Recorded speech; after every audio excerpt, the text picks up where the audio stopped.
is the roll call. Arnett, will you be doing that? Yeah, I will do it. Oh, and Marilyn just joined too. Okay. Ms. Bates? Here. Here. Mr. Gussenberg? Ms. Harrigan? Mr. Here. Jinks? Thanks, Ann. Mr. Jinks? Mr. Martelli? Here. Mr. Martinez? Here. Mr. Neff? Here. Ms. Nichols? Here. Ms. O'Donnell? Here. Mr. Pangaro? Here. Mr. Perugini? Mr. Walsh? Here. And I believe Mr. Jinks just joined us. Yep, I'm here. Thanks. And I think you skipped me, Rich Gussenberg. Oh, I thought I said you, Rich is here. Yeah. Mr. Oh, okay, Gussenberg is here. I didn't hear that. I am here. Okay, Okay, we have a quorum. thank you. Okay, Pledge of Allegiance. Everyone will stand, please. I pledge allegiance To the flag, of the United States of America and to the and the republic for which it stands, stands, one one nation, nation, under under God, God, indivisible, indivisible, liberty and justice for all. Thank you. Okay. Next item on the agenda is the approval of the minutes from 120 and 127. So a motion on the floor for the 20th. Chuck, go ahead.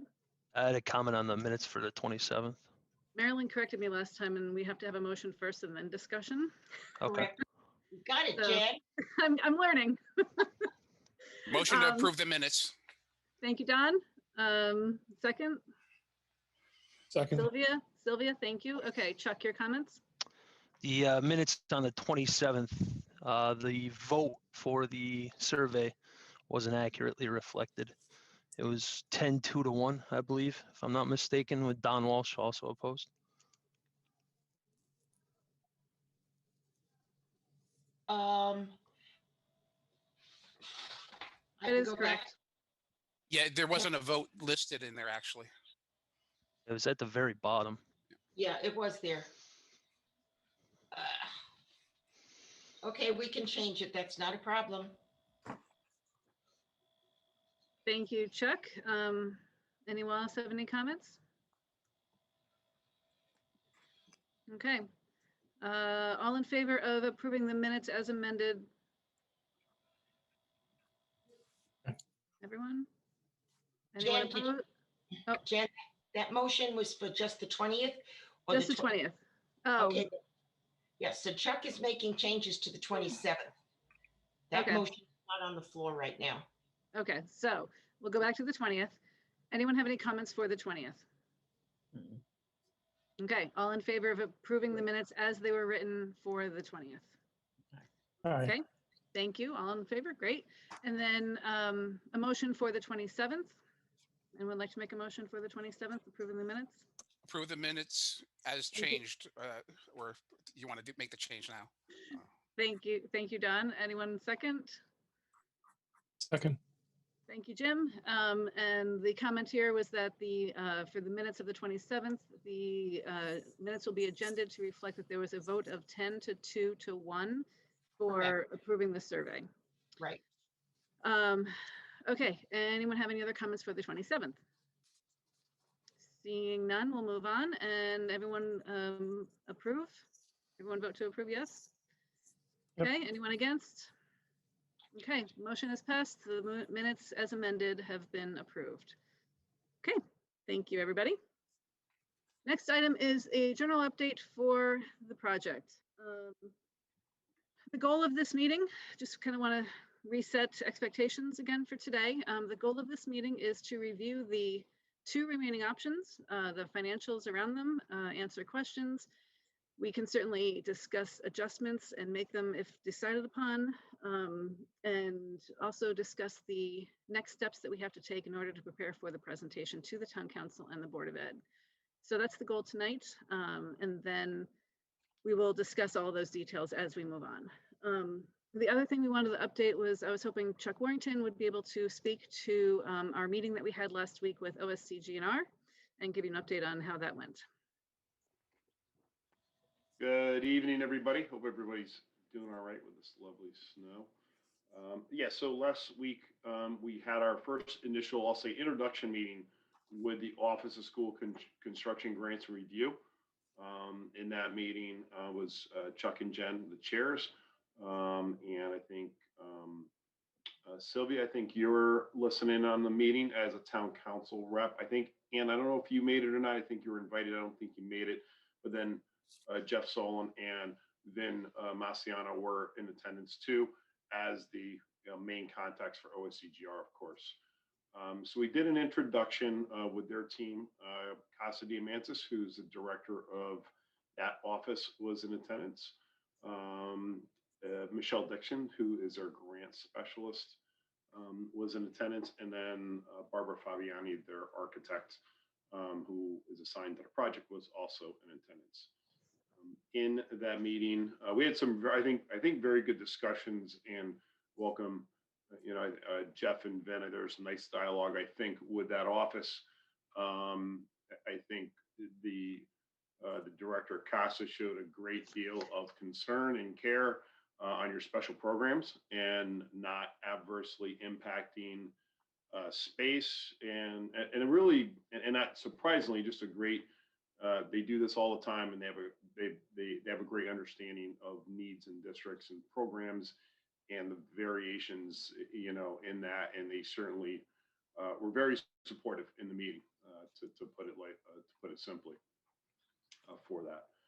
We went through some of the history of the district, noting that back in 2017, you did a study with Perkins Eastman Architects. Talked about that briefly. We caught them up to speed on, our activities, having gone through those reports, hiring Alona McBroom, now SLR, reviewed your enrollment projections and what we were seeing there. And then we started talking about some of the different options at a high level. Our meeting was about an hour and 15 minutes or so. But obviously with their first introduction, there's a lot of detail and background to it that really hard for them to absorb in an hour. And as a follow-up today, we sent to them some backup information to start them to get into it. And we are scheduled to go back next week. It is, let's see, February 8th. I'm just looking at my calendar, forgive me. Monday, February 8th from 9 to 12, we're going to be doing a deeper dive with them, and so they can really understand the program, what it is we're looking at, and so they can give us some feedback. And I think it's, they had proposed coming back sooner than later, which I think is a great thing, because I think it'll help this committee be informed of what their opinion is. And their representatives, for the State Department of Education. I think that's important to note, that they're not just a grant, but they're the representatives for them. So it was a good meeting. They seemed interested. I think we had good information for them, at least for that first meeting. And I think our next meeting on Monday will be very productive as well, once they've had a chance to absorb the information, and we can kind of really get into the weeds of the work and help them understand what we're dealing with better. So that's kind of a high level overview. I don't know if any of our attendees have anything else to add there.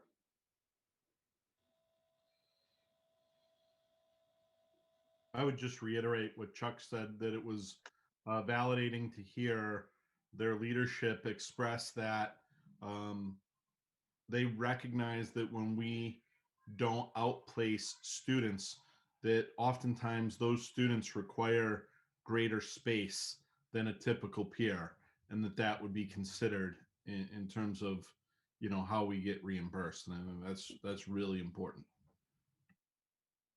Yeah, the ed specs are very, very important, and what directly relates to that is when we've given you the low and the high in those cost estimates. The low has accounted for building to the space standard, which is challenging to meet. unless if you have a large building, it's a little bit easier because your volumetric ratios. But when you're getting into a building of 65,000, 70,000 square feet, 50s can be challenging. And so on the high end, what we do is we add 15% to the space standard to account for these programs because we don't know what the ed spec's going to be. And that is accounted for some of this additional need for space in your high-low budgets. And that's why we do that, because we have seen ed specs that go above the square footage. And we would have to, and I think they alluded to this, we'd have to draft some requests for space standard waivers and justifications, which we're experienced in doing and assisting with to that. So you don't get hit on your reimbursement rate, because anything above the space standard typically would reduce your rate, and we want to preserve that as much as possible.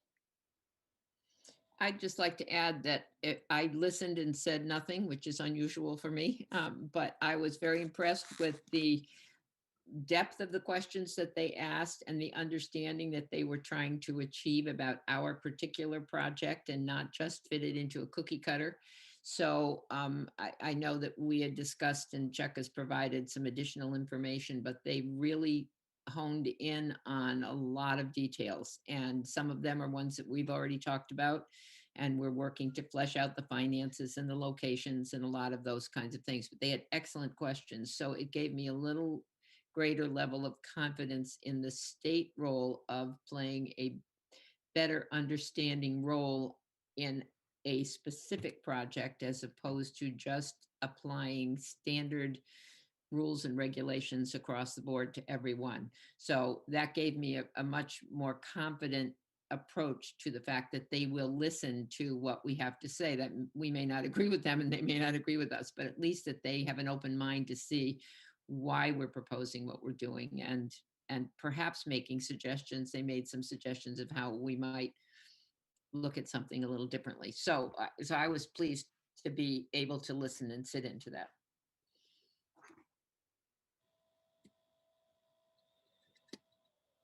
Okay, anyone have any questions? Don? Yeah, I don't know if this question came up before you met or after, but about reimbursing for BOE space if we attach it to a school, or if we was that brought up, or was that discussed after? Did we discuss that after you met with them? That I don't recall that being brought up. We were kind of at a higher level. Okay. We didn't get to do a dive, I think, in our meeting next week, Don. Okay. We'll start getting a little more granular in those, and we'll have to be sure to bring that up. Like I said, in other districts, that has occurred. We were involved with, again, Branford Francis Walsh. That central office was located in that facility. I know Torrington High School, they're placing it in that new facility. And so it has been done. Okay, thanks. Okay, anything else? Great, thank you very much for the report, Chuck. Okay, moving on, item number 5. This is where we're going to kind of get into the details of the scenarios and talk about them. The first one we want to go through is scenario 1A. So if you have documentation in front of you, now's the time to get that out. Chuck, how's your connection? Do you want to walk through this one and then I'll take the next one? Yeah, I think it's pretty good right now. So I think the first thing we wanted to kind of start with, forgive me, Chuck, I didn't kind of talk through this before, is we never really went through these macro schedules in the meeting here. Can we just kind of walk through the phases and where there may be opportunity to, look at maybe moving things around, get some feedback as far as the phasing and stuff. I think that's what we want to kind of talk through here. And then also get into how it relates to the cash flow presentation from the other night, and some of these cost avoidances, and make sure we're looking at apples to apples between the two different scenarios. So can you walk us through the project schedule, macro schedule of the 1A? Certainly, I'm just trying to get my screen set up here so we can follow here. I'm gonna do the best I can here. So the macro schedules, can everybody see that okay? Yes. So the macro schedule, again, it's this high level schedule that in order to prepare cash flows for Jim Jascott, we needed to at least start with a macro schedule. I think we mentioned in the last meeting, we made certain assumptions. These are certainly changeable and flexible, and we can, and they're iterative based upon what we see. But in order to get a baseline, this is where we had to start. So if we're looking at just the 1A option, which would be the new K-6 elementary school in phase 1, if you will, and we're assuming that phase 1. If you want to do more or do less, totally up to you. But in phase 1, we called for if you were to walk it out in 21, if we were to submit a grant application in the red here, and I'll zoom in a little bit. Is that too small for anybody? I think that's good. You got like a 4-year look. Yeah. If it's too small, just holler. So if we submit a grant application this June, we talked about that a little bit last year. We would be looking for a potentially November referendum for this year, where in this scenario, if we're able to submit an application shortly after the referendum, you're going to have a very good idea if you're going to be put on a priority list by December 15th. So that's only a month afterwards. And at that point, you're really you're not spending any dollars. You're just going for architect selection, RFPs in December. And at that point, you have a really good idea where you're at with the state, at least from a reimbursement perspective. A couple months to select the architect. We estimate about 15 months of design that would start early 2022. And you can kind of see the process. I'm not going to go in detail here, but design, bidding for a couple months, start construction in fall of 2023. And again, these can move. Please just keep that in mind if anybody's in the public watching. These are high level based upon our experience. Estimated about 18 months to build the school, move in furniture in the spring of 2025, ultimately occupying that new school in 2025. And that fall would be the year where and this is where we still have a little bit of work to do with SLR. We'd have to finalize those redistricting lines of what children are going to the new elementary school, how we, bring in K and Doolittle back, moving in this phase would also be taking the Darcy operation and moving that over to Humiston, right, for the pre-K program. And then Moving it to Highland, not Humiston. Right? Highland. Thank you, Victor. Yep. Highland, moving pre-K to there in that program. And then in this program, we're showing, Chapman being, demolished and the site work reestablished. Now that's to be determined. You may not do that right away. You may say, hey, we're going to hold the dollars. We estimate probably $1.5 million to $2 million to demolish that and reestablish that site. Today's dollars, but you don't have to do that. That can stay and you can save that money. So that's through 2025. Again, that fall 2025, a lot of change going on, redistricting the elementary schools, and we're assuming basically a one-time redistrict to your elementary schools. Obviously, Dodd stays a 7-8, and high school remains as is. As part of the phase 2, or we call it the second referendum, if you will. And I think for those out there, we're talking phases and referendums here. I think they're kind of interchangeable here, just to clarify that. We've assumed, again, for the cash flow, I'm going to kind of scroll over here a little bit. Again, that in 3 years from now, you may be submitting another grant application for the first project or projects of the phase 2. And in this one, there's a heavy lift. We're showing this, displaying it as Norton, Doolittle, and Dodd as renovations. So there's a lot there. Scroll over a little bit. Again, I'm just kind of showing 24 grant application 24. Grant commitment would be hopefully in 25 for these.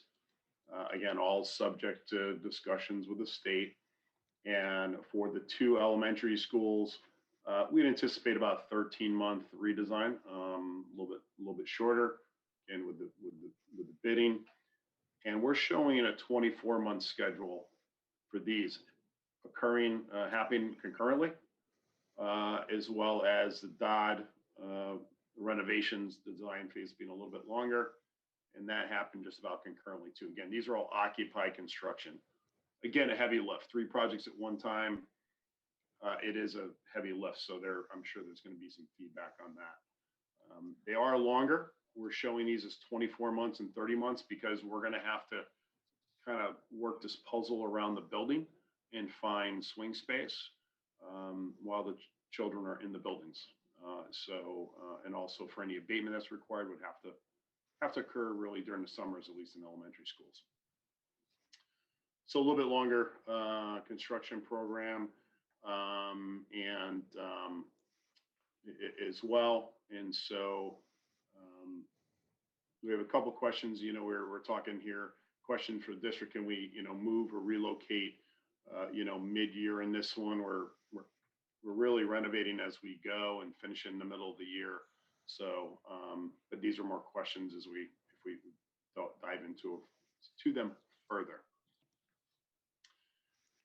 And then the phase 3, and during this one, we're assuming, by the way, in both 1A and 2A, because of the condition of Highland, we're assuming that it needs to be a CIP plan and fixing that as it goes and addressing those projects as needed, just because taking into account the financial lift. And if you say, hey, incorporate it into the phase or into the plan, we will certainly, of course, do that. It's your project. But for this one, we assume that Highland is a CIP. Then phase 3, and it would be, we would assume the final referendum would be addressing a high school. Now we have it listed as renovation. I think we've talked many times. You could certainly interchange that with a new high school. And I think that's going to be determined, I'm guessing, down the road when that comes.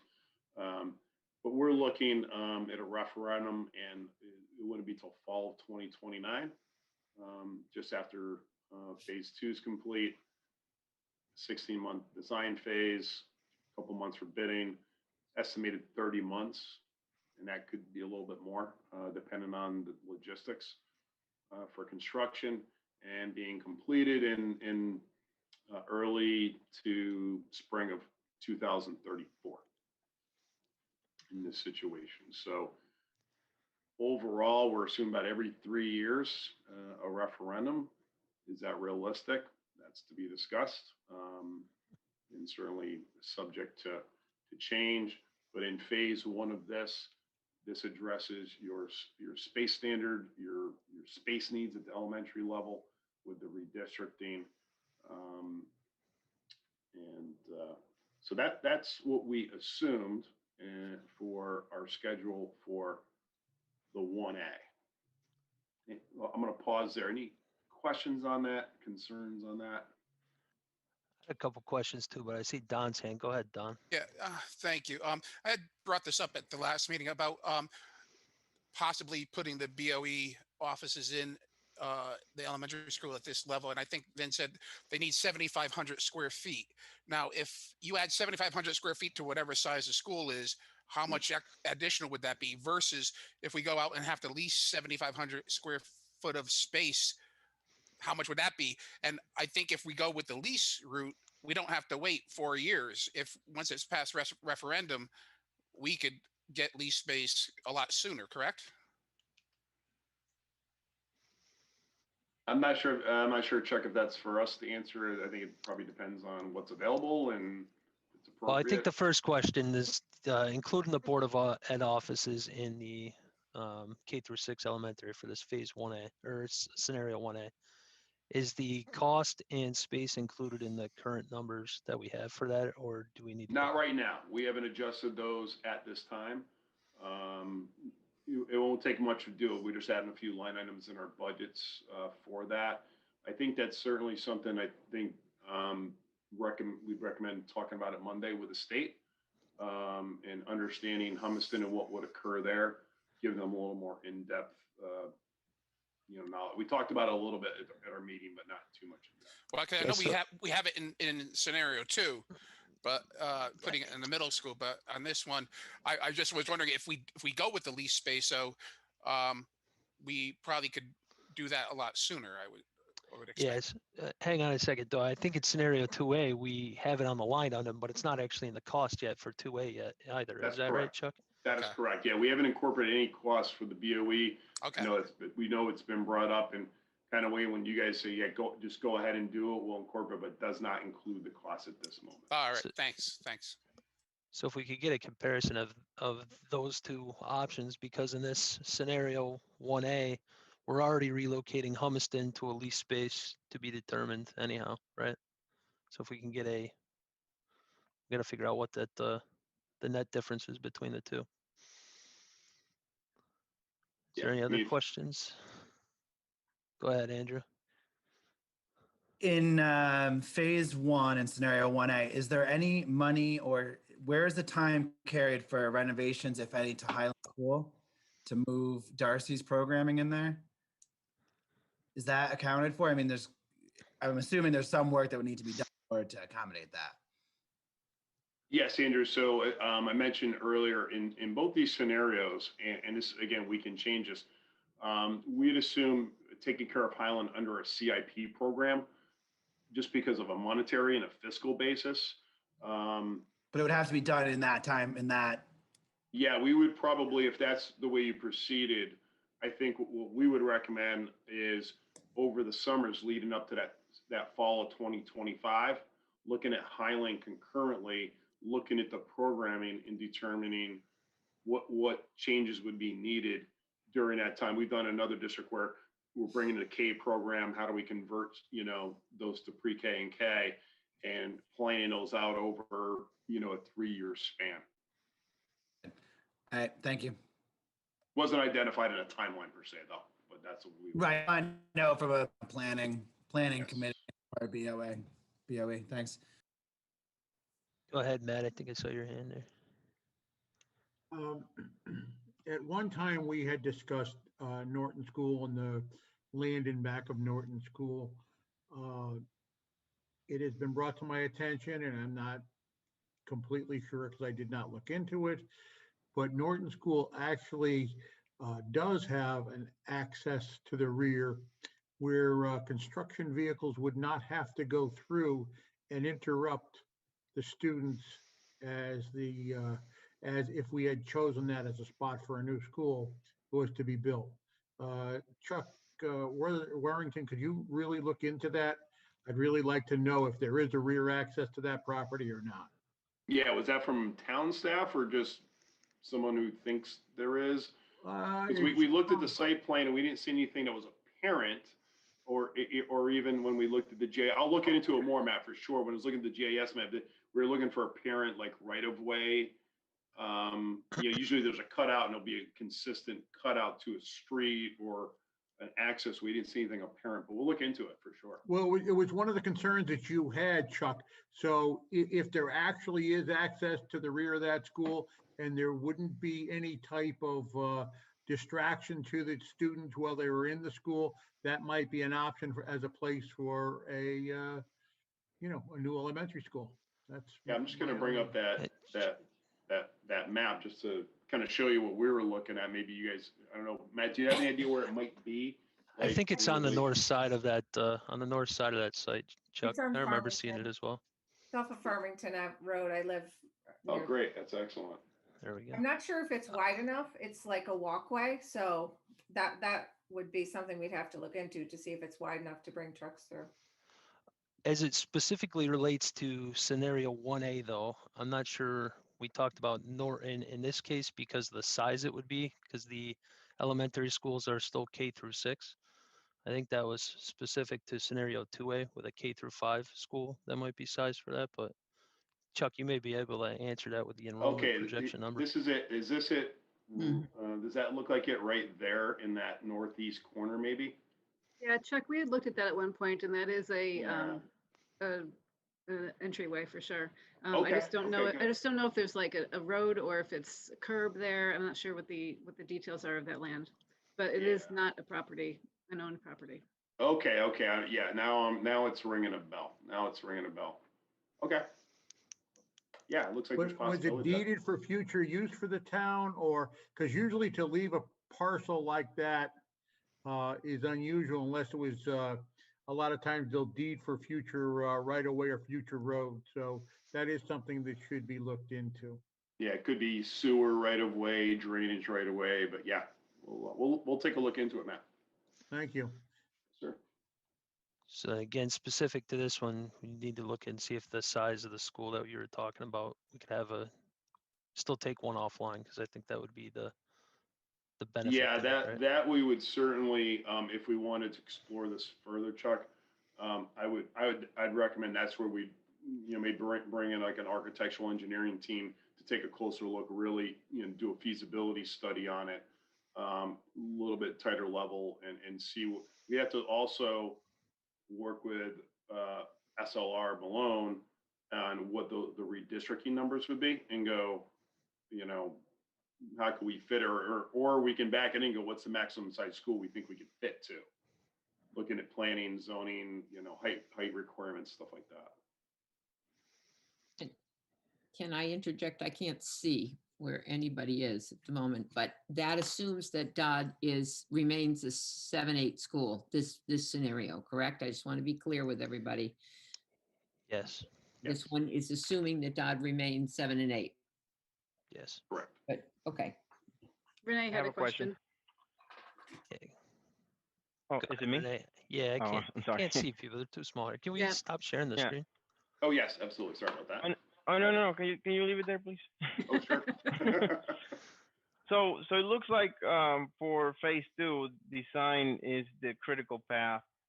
Is there a way that we could fund the design earlier so it happens during phase 1? And that way we have our second referendum and start with construction right away? Because I feel like we're spending from a year to year and a half in a design phase that we could be doing back here. So I wonder if this design Right. could be packaged in a different way. I'm just writing notes down right here.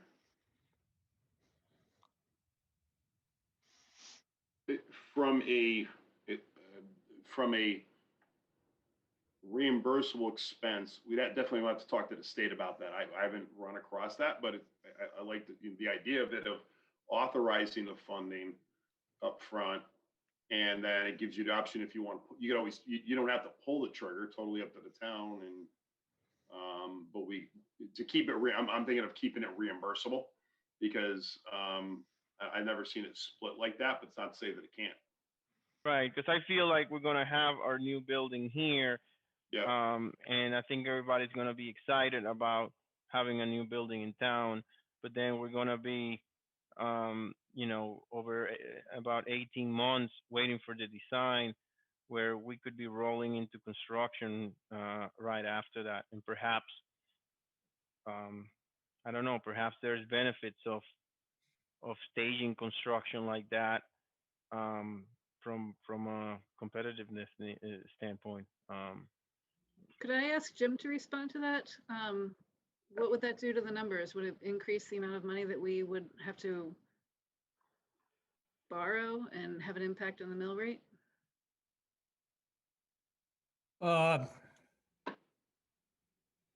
Yeah, it would have a little effect on that.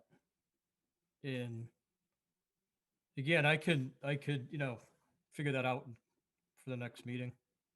But at the same time, it will reduce the cost of all those subsequent projects by 3 to 5%, the capital cost, because we would be removing over a year in escalation costs. So it's something to consider. Yeah, good point. Oh, good point. Chuck, I had 2 questions. We talked about this at the last meeting here. I just want to make sure I understood it right. If we're looking at the phase one schedule, and again, you can bring that back up if you want. Okay. And we're talking about submitting a grant in June of 2021. Yes. If we were to miss that date in June of 2021, and that grant was submitted in by the deadline of June 2022, Yeah. does that move anything on the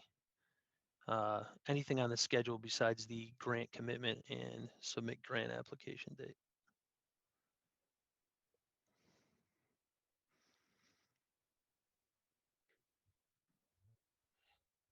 Oh, did I lose everybody? No, you're still there.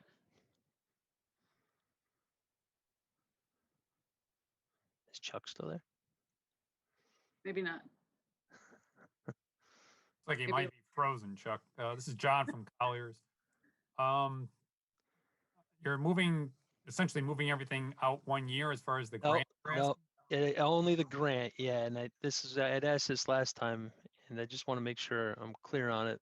If we miss the grant application date in June, my understanding is it doesn't move anything else on the calendar that we're looking at, including the construction start date. It would only move the reimbursable date. Right, regarding the architectural fees. Yeah, So my question is, can you hear me Right. now again? Oh, Yep. he's back. I lost power, so I'm a little bit in the dark. I do apologize. Oh, no. so I the think I'm gonna question is, turn my video off and I'll just listen in here. the question would really be if we did miss that date, what is rough order of magnitude of that design fee cost that we would have to front before it was reimbursable later?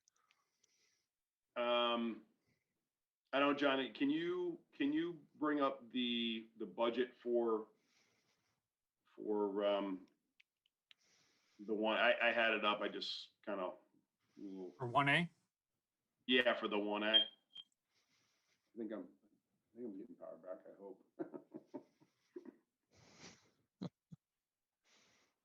Fun. I think I went and got gas from my generator. Good thing. Nothing And stops this committee. Got the hot wire of the furnace. I got a second We'll do question. I that don't at know if home. I can look at this before we get John's answer there. In phase two on this scenario 1A, we're looking at doing 3 renovations, 2 to elementary schools and then also to Dodd. What would be the effect on the total cost if phase 2 were replaced with the high school? Would it be any cheaper to do the high school in phase 2 versus the 3 schools we're currently doing in phase 2? Yeah, we can definitely look at that, Chuck. I got it back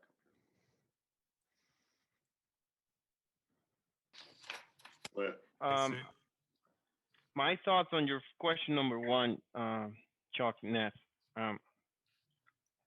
I think that we should really try in some shape or form to submit and not meet this year's deadline. Even if we just get in the queue, we get a submission in. Delaying these projects a year will come at a very high cost to the town.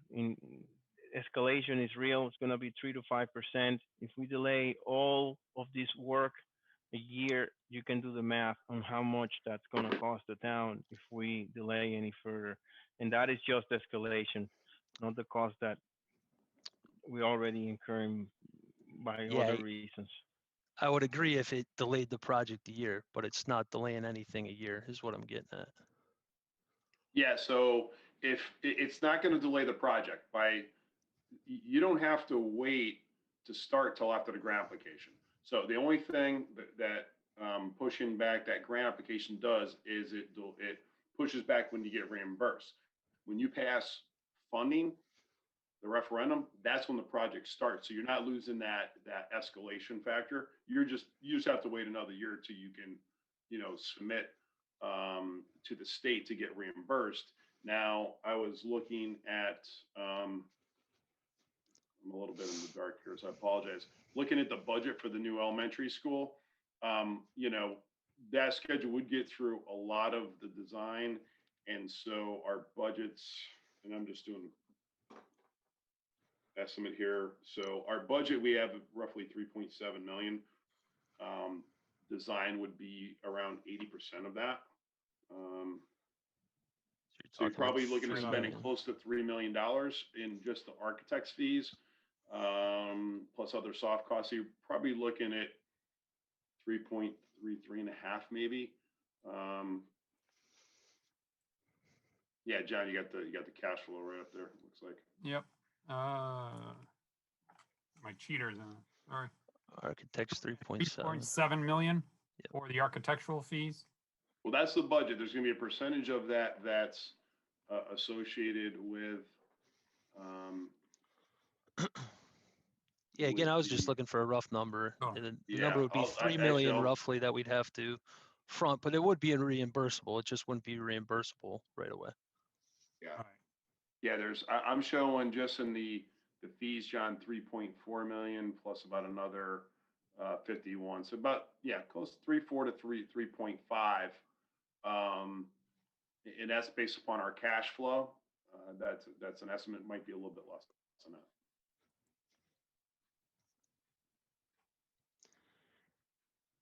And then the second part of that was regarding the schools in phase 2. If you could look into that, just see what that difference would be. Of swapping Newton, Norton, Doolittle, and Dodd with the high school. Yeah, I'm just curious. Yeah, Oh, go just ahead, the Matt. total. Yeah, I mean you're.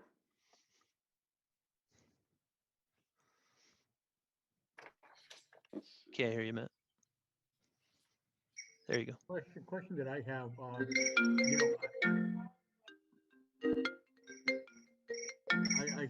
I think that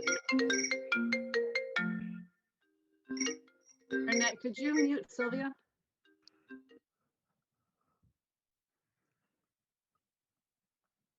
I like Renee's idea of upfronting the cost of phase 2, but we do have to understand that if phase 1 is passed at referendum and phase 2 doesn't pass at referendum, that is a fee we're going to eat and possibly not be able to use. But I do like the idea of some sort of continuity of construction and planning. It certainly, I think it would work better for the public's perception of what we're doing. Thank you. Thanks, Matt. Is there any other questions related to phase 1, just the schedule? And maybe we could talk about the next part of that, the finances. Everybody good?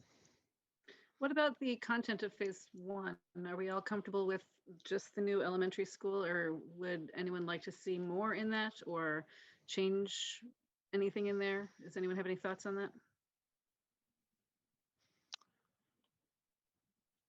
Can you remind me the cost of phase 1 on its own right now?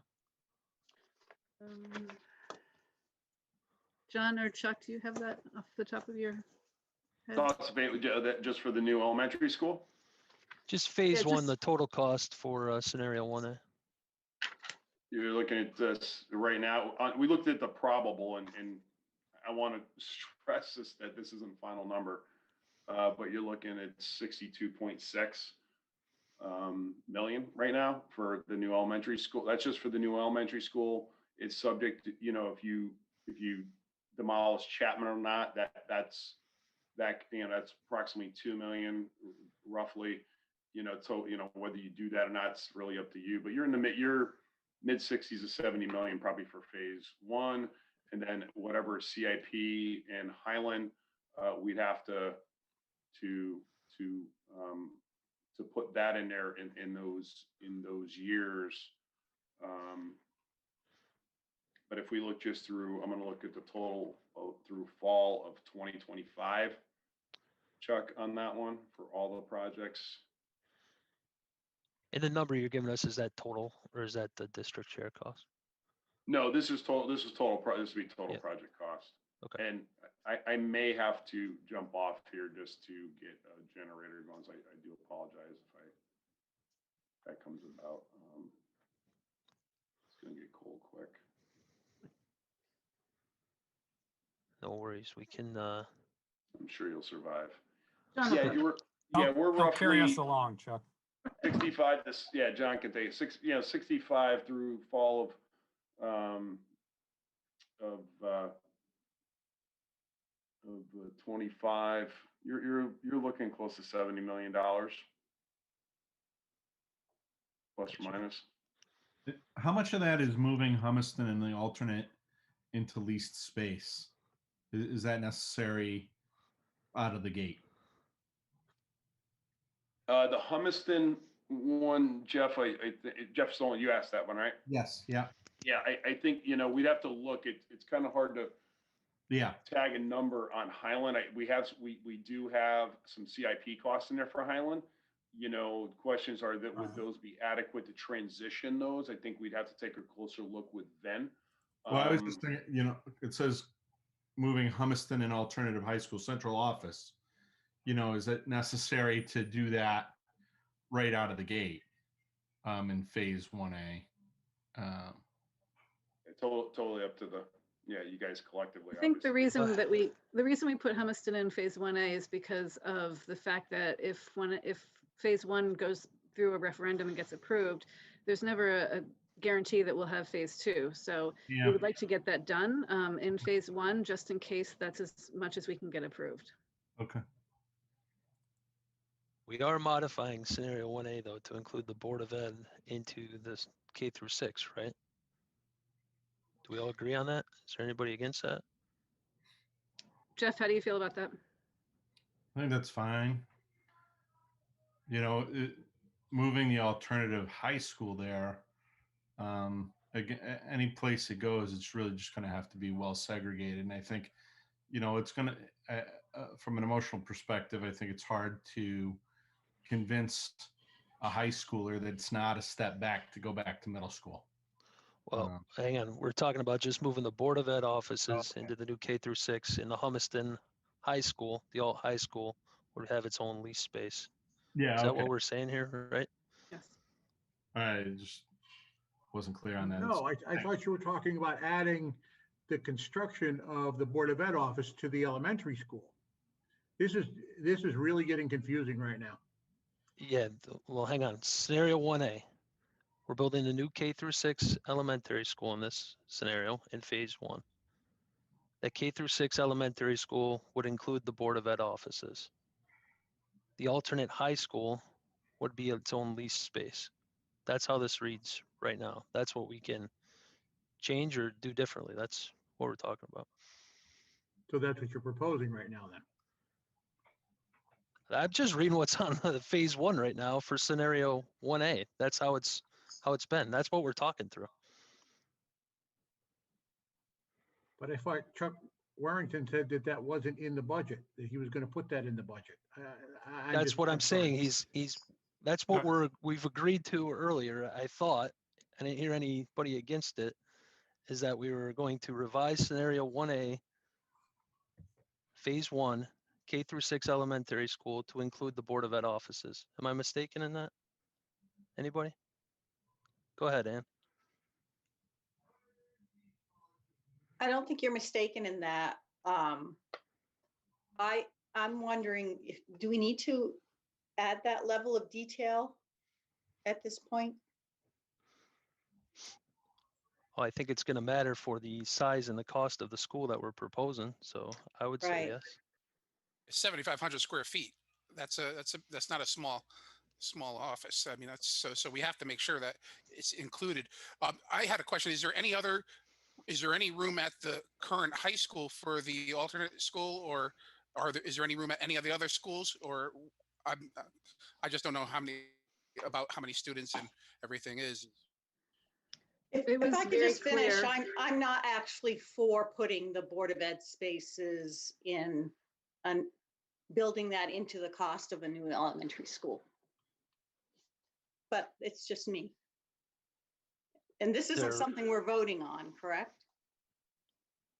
We're just talking through the development of the scenarios right now. I think if I'm recalling our meeting with the state, there was discussion about what costs were included to be reimbursable spaces. I'm not sure that we discussed Board of Education space specifically, but I believe I heard them say that in some school systems, they have done that. So I think that, that's one of those questions that when they go to see the state on the 8th of February, maybe that's a question that you ask. Does that become an reimbursable expense at the elementary school if we do put the Board of Education there, or how will it affect the ultimate cost of the project? So I think that's a question they ought to bring up at the meeting with the state. Thanks for thinking of that, Sylvia. That's a good point, actually. Yeah, Chuck had said earlier that that was a question he would bring up with them on Monday. Mhm. Right, and that does occur at other towns, other locations do have the Board of Ed offices in, other school facilities, so it wouldn't be unique. I'm just curious, and follow up, what is the thought against including the Board of Ed offices at the school? I'm not sure that's the best use of that amount of money that it's going to add to that project of building an elementary school to increase it by the Board of Ed space. But I need time to think about that more. Got it. Go ahead, Rich. Just wanted to mention about the Humiston Alt Ed program. When we met with the staff there, and Jen was with me at that time, we talked extensively about the importance of having a separate space, but also being close to the high school. And obviously, they're talking about what would be, perfect for them. They like the location of Humiston because of that. You've got students there who, in general, do not function well in a large high school setting. And I know from personal experience, when you try to run an alt ed program out of the high school, there are some real problems with that. And you've got to put yourself in the shoes of a 17-year-old in an alt ed program if it were part of an elementary school. If it were a separate building, separately named or something, that would be one thing. But if suddenly you're told at 17 years old you're going off to the elementary school for your program, I think there'd be some real issues there. So I think if we're moving them out of Humiston, I think we need to be careful about where that program goes, that it continues to be effective. I believe they have about 25 students in the program, maybe about 30, somewhere around there. But they're using a fair amount of space in terms of the program because they're trying to run a full academic high school program. And so, if we're pulling them out of Humiston, I know at one time there was some discussion about moving them over to Chapman, but I don't know where they would go. But I think putting them into the elementary building or putting them into the high school would not really work. Is there anybody proposing that we're putting them into the new K-6 elementary school in this scenario? No. No. Okay. It's proposed to be in a lease space. That's what we're just kind of talking through. It's either lease space or it's into the high school or somewhere else, but nobody's proposing it to go into the K-6. Can I ask a question? The lease space might be a temporary option as this plan goes forward, so that for at least the next 2 or 3 or 5 years, it's a lease space. But as the program develops and we have other options in the high school area or whatever, perhaps there'll be other options. But I see that as a temporary, not a permanent fix. Am I wrong in assuming that? The way this scenario is written out right now is the lease space is their end home in this, It if is. I'm not Okay. mistaken. Okay. I saw Kate's in and I saw Jeff's and then Matt. So go ahead, Kate. Sorry. I do just want to say that, I work in a town where our alt ed program are in our high schools, and it is very successful, but you have to have the right, separate entrance. It has to have separate classroom, like everything has to be separate. But, my kids have had friends who went to the alternative high school who struggled to participate in sports because they couldn't get a ride in the winter.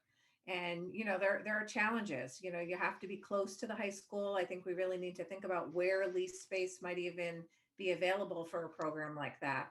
But, you know, there might be a consideration of thinking about it in the high school, but there really needs to be the right setup of classrooms and separate entrance and a separate area to really make it successful.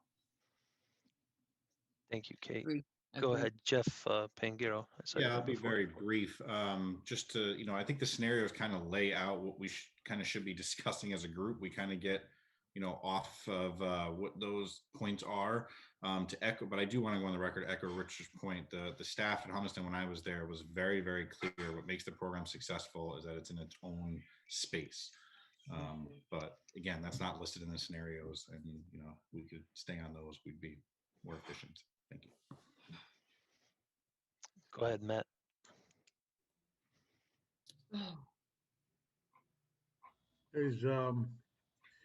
Has Jim Jascott, is he going to give us the numbers for adding the Board of Ed offices and possibly the alternate high school? And I have a question about the alternate high school. Are we busing them during certain times of the day back to the high school to attend classes and use the facilities there? I'm sorry, Matt, can you repeat that? Are we busing them? What? Do we take our current alternate high school students and bus them back to the high school for certain programs there? Yes. Thank you. Certain individuals, if they're taking classes there, we do, or at the end of the day, we may drop them off there for clubs or activities. Okay, and the other part, thank you, Jeff. The other part of my question was, what exactly is Jim Jascott going to get us in running our bonding numbers? Is he going to get us the numbers with the BOE offices? Yep. Is he going to get us the numbers with the potential of the costs of rental for an alternate high school? Are these numbers all going to be ready for the town council for the 28th and for us to review first? John Copeless, my understanding is you guys are going to look at the additional Yes, cost of that, adding it, right? Yes, preliminarily, we would need to determine what those costs are for including that extra 7,500 square foot, figure to the new middle school, new elementary school, whatever school, it is that's going to be built as new. That figure would then be forwarded to Jim Jascott, and then he would incorporate those costs. As far as the lease space, I don't think that would be something that Colliers would be best at. I think maybe, Jim, and knowing the the costs or the rates there at the town, if you will, be something that would be better for him to incorporate that into his numbers than for us to try to guess what a leased space would be for the town. But it's one of the costs that we have to consider in the proposal in phase 1A. No, understood. As far as the lease space is concerned, correct me if I'm wrong, Jim, but would that be something that would be more beneficial for you to forecast? Or I could certainly look into that. And as far as turning things around, I can turn things around pretty quickly as far as coming up with the effect on the bond costs. So, John, I'll work with you on that lease issue.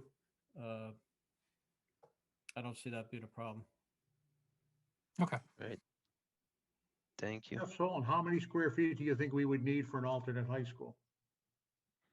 I'm not good with eyeballing square footage. That's more Vinny's strength like that. But right now we use about 4 classrooms, a few counseling spaces, a group room, a small gym.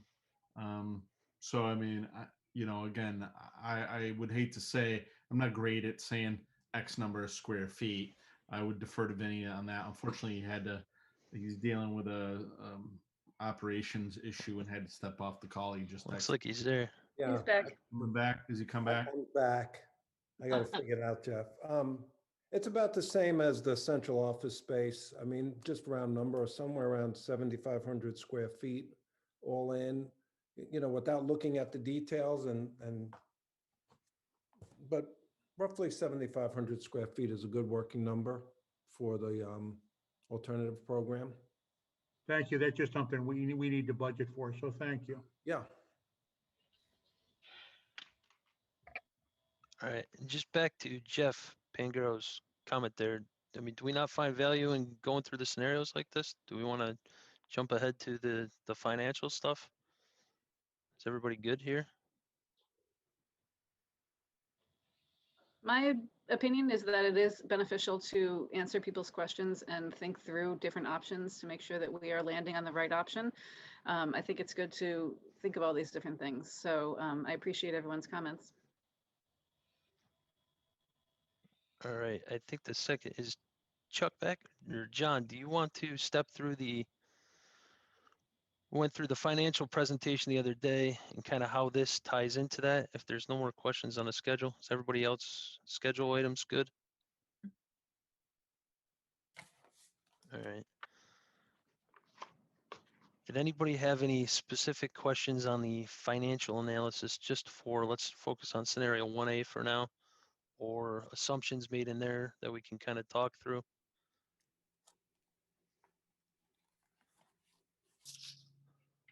Can they put it up so we could just take a look at it? Yeah, John, can you share it or?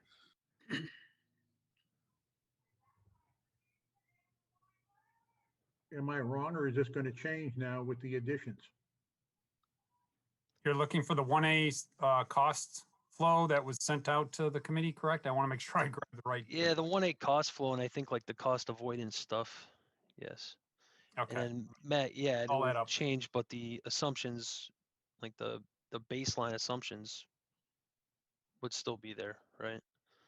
As far as how we're doing things with what we're avoiding for capital cost and using that as a credit, et cetera.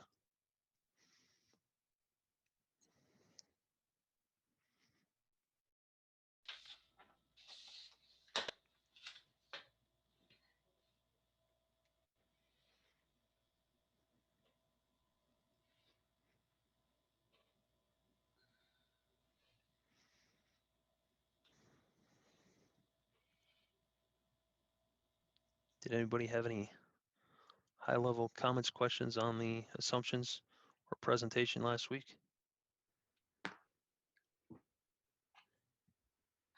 Are you there? I'm not sure if I muted. You're not muted. We can hear Okay, you. I can't see anybody now. I don't know how I got to be, but I did talk to John this afternoon. I was very interested in the 5-year capital plan and the cost avoidance things. And I think it's really important that we're seeing the detail of what it is that we're avoiding, whether it's flooring or ceiling or HVAC or whatever. But I also asked him to create a sheet for me without the detail, but just giving me the overall bottom line, the net capital budget savings and expenses on those things. And he sent that on to me. I haven't had a chance to look at it because I too am dealing with a household issue again here.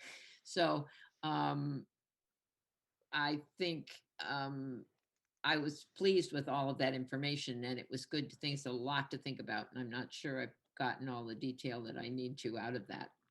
But if it's helpful to anybody to narrow it down to a simpler thing, he did make it available to me. Perhaps you would find it helpful. I'm trying to pull it up and see if I can find it.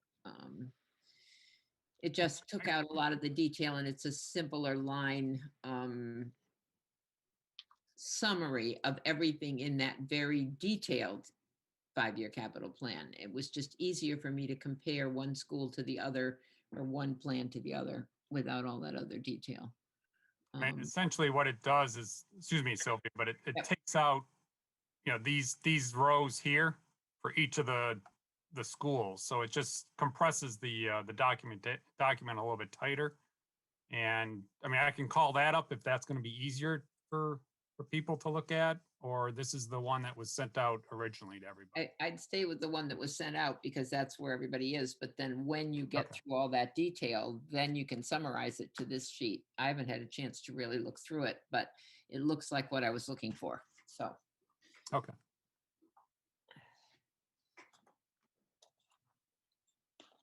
So Chuck, I believe this is what you were looking to have displayed?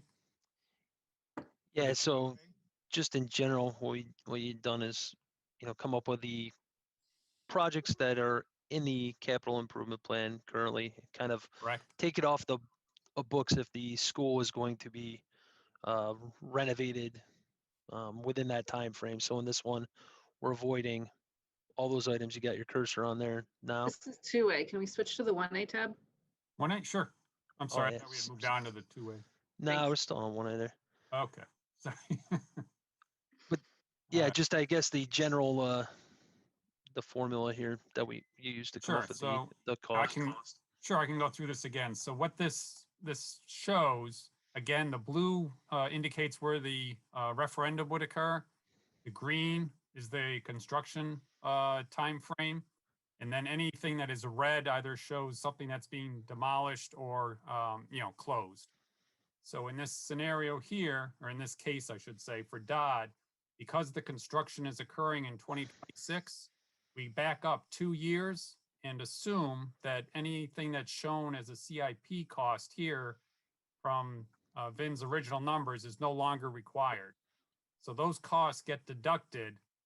So then ultimately, in lieu of the original capital budget cost for, in this case, Dodd, which is this row here, our calculations are modified to saving based on what is not required for the work at that school, assuming again that the construction occurs at this point here, 2026. So any of this future CIP costs would go away based on the new construction. So that is carried through, and that same formula and approach is used for each of the schools within the 1A scenario. Are there any questions on that, which may need to be, I had a question because I had reached out to Jim Jaska, and he and Vin were very kind enough to send me some information because I get confused versus savings versus capital avoidance, and avoidance is when the Board of Ed comes to the town council with their 5-year capital improvement plan. They come up with a set amount of money, and then the council will approve what they feel of that 5-year plan is. But then, the things that are going out 2, 3, and 4 or 5 years don't necessarily come back and get approved each year. Each year, the town council approves a set amount of capital improvement. And I think then, if I'm correct, was it roughly about $1.5 million a year is what is getting approved?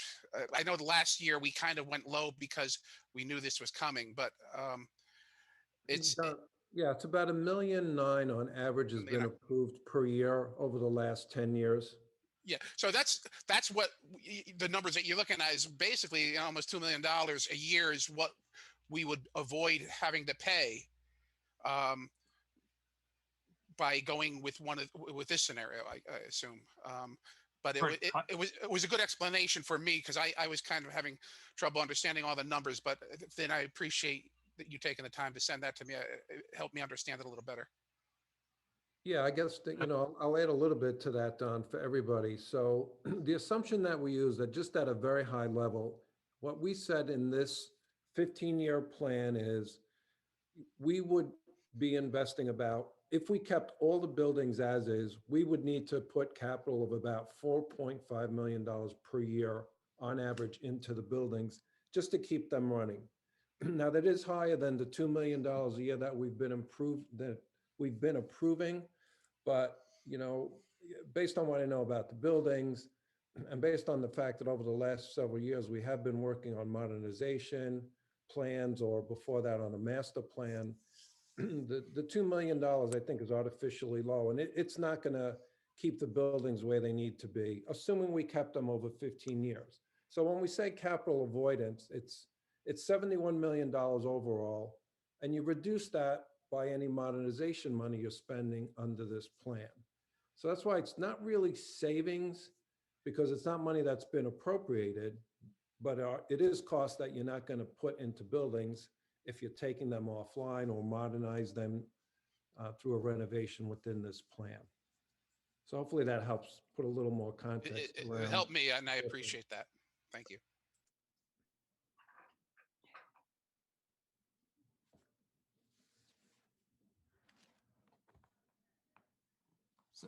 Just to piggyback on what Vin was explaining there, this the bottom of this tab here shows, that reflects the 71.3 million that was forecasted through Vin's numbers.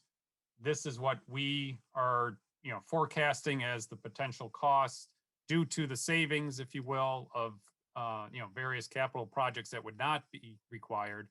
And then the difference is this figure of 48.4 million on this line here.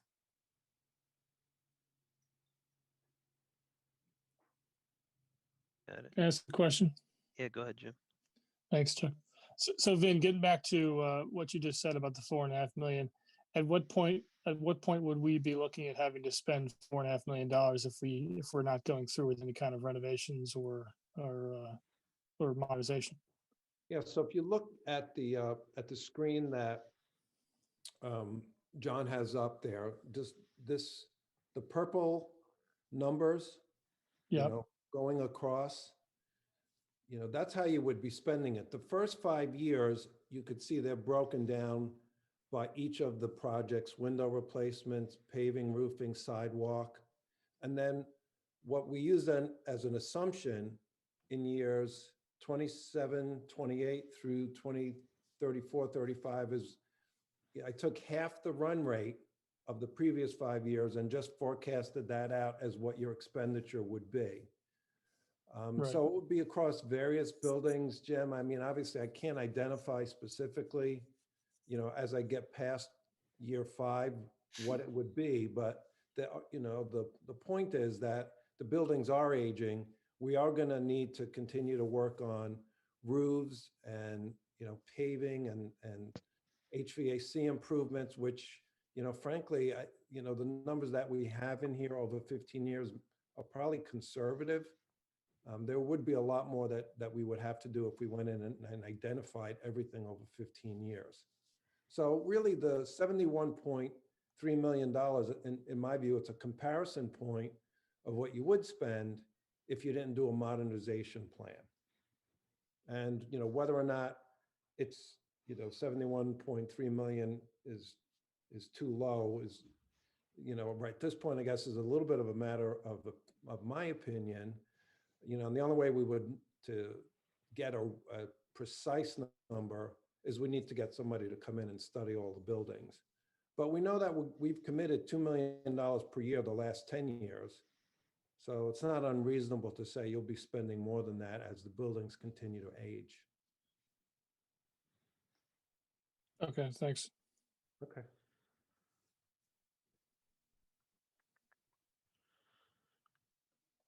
And John, another question from before is, if the high school were in that phase 2, is that something you can get to Jim Jaskat so we can see the effect on a financial for that? Oh, if that was done prior to the other. Yeah, I'd say that was in elementary phase schools? 2, and then the 3 schools that are in phase 2 now were later. We just see what can we run that scenario and just see what the cost difference would be? Is that a Sure. lot to do? We can do it. I mean, it's just, massaging some of the numbers, moving things around on the cost flow analysis. So, we'll do that, and then we can get that to Jim for him to reforecast that. Just making notes here. Any other questions on the finance? Kate, go ahead. I had a specific question about Chapman because I noticed in code compliance there was nothing, and I know that we had talked about like it's not in compliance, it would need an elevator to be in compliance. Is that not included because something would happen to Chapman regardless of what the plans are? But if we did nothing, we would have to make those changes to be in compliance. Is that correct?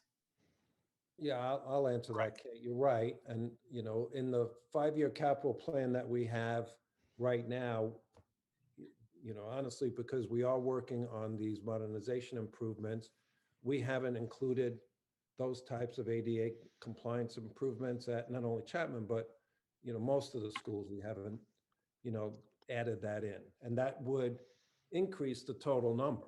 Absolutely. So that's why I say, I think the $71.4 million is light if you decide, or if we were to include all your ADA compliance requirements. This capital budget, for the most part, really are the things that you need to just keep the buildings operational. So that's roofing, paving, HVAC, getting your cafeterias where they need to be if you were to keep these buildings, fire alarm control systems, labs, but ADA, for the most part, not included, other than at the Humiston building, we're carrying a $2 million number in year 5. Thank you. Okay. Anybody else? Anything on the financial stuff?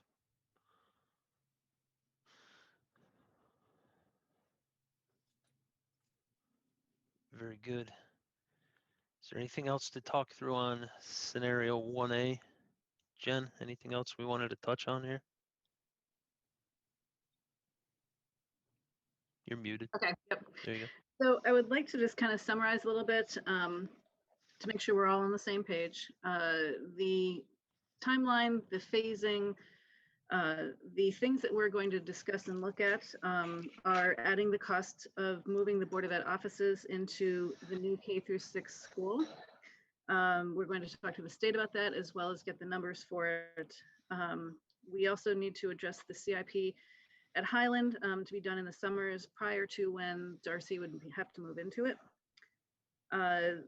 Switching phases 2 and 3 so that we can do the high school, the possibility of switching phases 2 and 3. So we maybe do the high school first and then the other elementary schools after. Colliers is also going to look at the access for Norton to see if there's a way to get in through the back door to do construction there. I'm not sure what the goal is for that one though. And we I wanted to jump in, but we kind of moved off topic and I didn't want to bring us back at the time. But in this scenario, we're building a new K through school in the north end of town. If we were to build a new Norton on Norton property, I'm not really sure if that would close another school or what size we're looking to build. But I think the first step in that is really just to see if there's access, to see if it's a possibility. And then if it is a possibility, we can then discuss the details of that. So I think that pretty much covers what we discussed. I did throw a question out there earlier about the contents of phase 1. We're looking at about $70 million for phase 1 for a total cost. Guessing that might be, somewhere around maybe, I don't know, I'm not even going to guess actually what it would be after the district share, after the grants come through, but it would be lower. So given that this may be the only referendum that passes, are we comfortable saying that building a new K through 6 elementary school is good enough? I want to always keep that in the back of our heads as far as, none of these are guaranteed. And we want to make sure that we can make as much progress as we possibly can on each referendum. So given that it's going to be a new K through 6 school, we can talk about possible locations that were discussed in previous projects. Is that something that everyone is comfortable with doing and saying that's phase 1? And any future referendums would cover other items. But if they don't get approved and we are just doing phase 1, if that is the way it happens, are we comfortable saying we have created the new K through 6 elementary school? We've created enough room for all the kids that are coming in, fixing our enrollment issues. And if that's the case, and we have to stop at that point, are we comfortable with that? Jim, go ahead.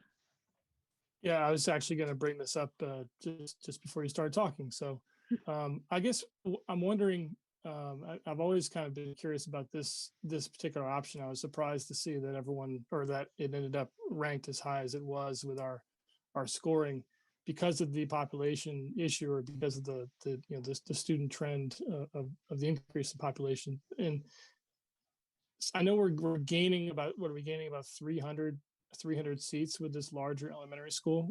That's about it, right? Overall for the whole district. Oh, you put me on the spot here, Jim. Yeah, sorry. Yeah, no, that's okay. I thought about it earlier Yeah. today. I should have shot you an email, but Approximately, John, do you happen to know off the top of your head what the, Let's say, I think that is about right. An additional 300 seats, correct? so one of the things that's really stuck with me since we talked to South Windsor is that one of their experiences was that they, they had kind of, obviously they had a target number of seats that they were expecting with their expansion and ended up having a lot more.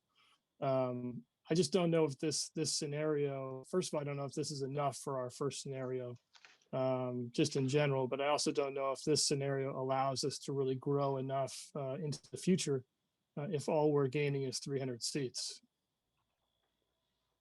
And I don't know if anybody can answer that right now, maybe not, but I just think it's something that we need to figure out before, if this is the point where we're going to move forward with this, we need to figure it out first. yeah, absolutely, it's a good point. I'm looking through Malone and McBroom's presentation right now to see what that number was, if they were looking that we were going to be getting and as far as how I many more show that Chapman presently has 321 kids and the new school would be 700 students. 700 what? The new school is 700 students. So it's less, yeah, okay, So it's about 380. right. we would get. So we're gaining about 380 seats. And then I'm just looking at the projections as far as how many children they're expecting for us to gain over the next few years. And, looking between the current year, 2021 versus say 25, 26, it's an additional 410 kids. And that's not even the lowest number. I mean, going out another couple of years, it's another 100 children in the elementaries. So yeah, Right, so that is a that- concern for sure. Right. So when And- I was looking at when we were trying to score this, back several weeks ago, I was looking at that. It didn't. That's why I didn't score this that highly, because it didn't seem to address our population concern, which is the biggest concern. Does that mean we have to reevaluate and build a bit bigger school? Or is this possibly where Norton could come in, where we build a bigger Norton on the back lot of that property and possibly, Matt, does your comment have to do with this conversation, or are you changing subjects? Well, it has to do with clarification of the Okay. conversation that you had, saying you don't know where Norton entered into it. And the only reason that I brought it up is because Norton is owned by the town. So there'd be no money that has to be budgeted, nor I believe has been budgeted for a new elementary school in the north end. The town currently owns that. That is the only reason that I mentioned it. And I could have certainly mentioned Doolittle also, but I mentioned Highland first. Norton. I'm sorry, Norton. Okay. So building a new Norton and not building a new K through 6 on the north end is what you were suggesting then. Got it. Yes? Not at all. I just Okay. wanted to clarify that that is a town-owned property that has the ability to accept a larger school on the back of it without incurring any additional land acquisition costs. Okay, so are you proposing that the new K through 6 elementary school is still being built on the north end as well as something on the Norton property? I'm not clear on where you're going with this. I said that I only mentioned it as that we currently own that. I don't know what you're trying to get to, Jen, but I certainly made it very clear as to what I said was that we currently own it. And we can certainly look at other locations. I don't think we've budgeted for them, is what I said. Thank you. So I guess we in that scenario, we'd build the new K through 6 elementary school as scenario 1A is right now, but instead of being on the north end, it'd be on Norton because we own the property. Is that right? He was raising it because we own the property. That's why he was raising it as Norton as a possible That's the only location. reason, yes. Right, That's right. the only reason that I mentioned it, and I could have mentioned Doolittle also. And like I said, I don't believe that the land acquisition costs have been budgeted in. It's, It's just like if we do build, if we do build a new Chapman school, even if it's a K-6, why I've been asking about if we can do it somehow in the same location. I know we've talked about how the same location is not quite big enough, but if it can be, if it could be designed to be taller or something, it seems like we could fit, instead of K-5, it could be K-6 in that location. But Matt's just bringing it up because it's a town-owned property. Okay, but that doesn't fix our Chapman issue. And the reason we decided to do it on the north end was so that we could replace Chapman because of significant issues that it has with ADA compliance, security, and things like that. So if we were to build a school on the Norton property and still use Chapman, that doesn't fix the problem that we have at Chapman. Correct. Okay, so moving on. Jim, your thoughts about the seats and the number of seats at the new elementary school are taken into consideration. I believe it's a valid point. And we can certainly discuss that further. I did see Don's hand earlier too, so I wasn't sure if that had something to do with it. Yeah, I was just, maybe we should have a breakdown on what the renos, like if we throw in the reno of Dodd into phase one, how much extra would that add to it? Because that would fix Dodd at the same time as building a new elementary. And maybe that might have a better chance because now it's going to affect a lot more students. And that's what my thinking is. And on the Norton side, I mean, if we do build a new Norton that's 700 students, I would probably recommend redistricting and closing down Chapman at that point, because it would fix the numbers. The numbers would be closer, but that's an option. But I would like to see what the reno of Dodd would be in addition to building a new elementary. Chuck, go ahead. Just a quick comment on that. So in that case, though, Norton, if you were to build a new Norton and close down Chapman, that would be the same thing as building a new K-6 and closing down Chapman. I don't see how like the enrollment numbers shake out any better if you were going to build a new Norton there. I think you still end up needing 2 schools is what I'm getting Same at. thing, yeah. In this scenario, we need 4 schools.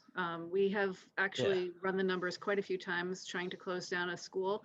Even if we were building a 700-seat school on the south end or the north end, we have tried multiple ways to try to close another school, and it's not possible given the numbers that we have from Malone and McBroom. Well, one way or another, Chapman, I think, needs to be closed. So I would like to see, I'd like to see the rental costs for Dodd to be added into this and see where that comes out. I think that's a great idea. That gives us a little more oomph, I guess, in phase one, and it would definitely hit a lot more students in that first phase and provide a better modernized school system for a lot more students. I did see someone else's hand, but my screen moved. Jeff, that was you. Thank you. No problem. I really struggled with this scenario as a whole because I feel like it does, yes, it addresses some enrollment, but by remodeling Dodd, we're kind of pushing down the can down the road when all these large enrollment classes have to go into Dodd. Now Dodd, is that going to be big enough? Whereas I felt strongly that but I know we're going to get to 2 soon, but by building the new middle school, we really kind of address a lot of those problems all at the same time. So it was hard for me to answer your question of looking at this scenario when I feel strongly that the other scenario meets our needs for the long term. Plus it goes on to what, and I go back to listening to the people that are there every day and the teacher visits that we went on when this process started. They were very convincing that moving the 6th, 7th, and 8th together was good on many different levels. Thank you. Okay, thank you. Go ahead, Sylvia. Yeah, and I would like to speak to that a little bit. I think that in thinking about all the comments that were made by the state about other school systems, one of the most frequent changes they're making in general school layouts are when they're building a middle school, they're all being converted to 6, 7, 8. I mean, that's sort of the standard now with new building. So that has some validity. I think one of the other things I thought they were concerned about, and Jen, you can correct me if you didn't hear it this way, but There didn't seem to be an appetite to do significant redistricting in a town, because they felt that that really was an item that might sabotage a building because parents like where their kids to go to school. That doesn't mean they wouldn't consider it. Doesn't mean that if the plan wasn't right, they would say that it was good. But I know that's one of the issues that they asked about.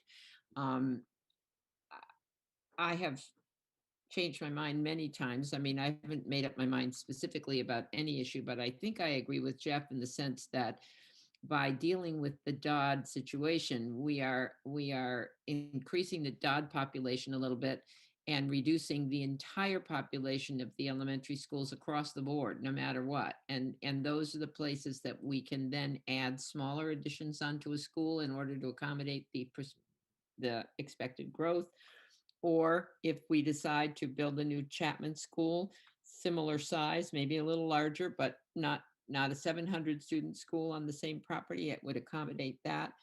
I think there's more flexibility with that plan, and it would address the students across the board more completely.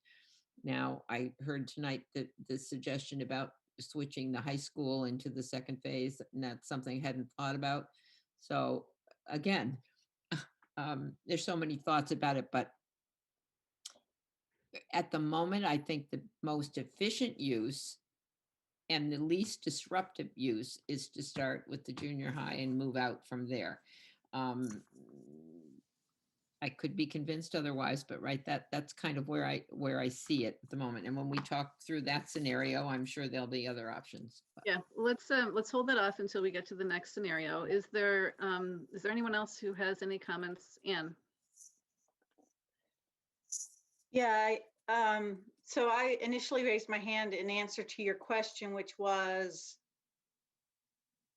are we prepared for this to be the only thing that gets the entire project if it gets done?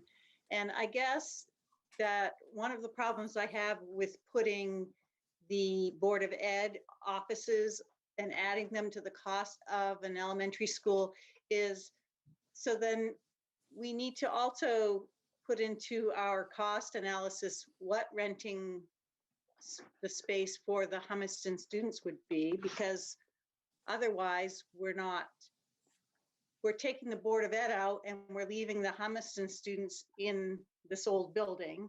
No, the Humiston students definitely need to be moved into a leased space. Yes, that's part of But phase. that would be part of the cost. Yep. And then, I hate to beat a dead horse, but then there's this idea that we also need to put down the costs for purchasing the property, correct?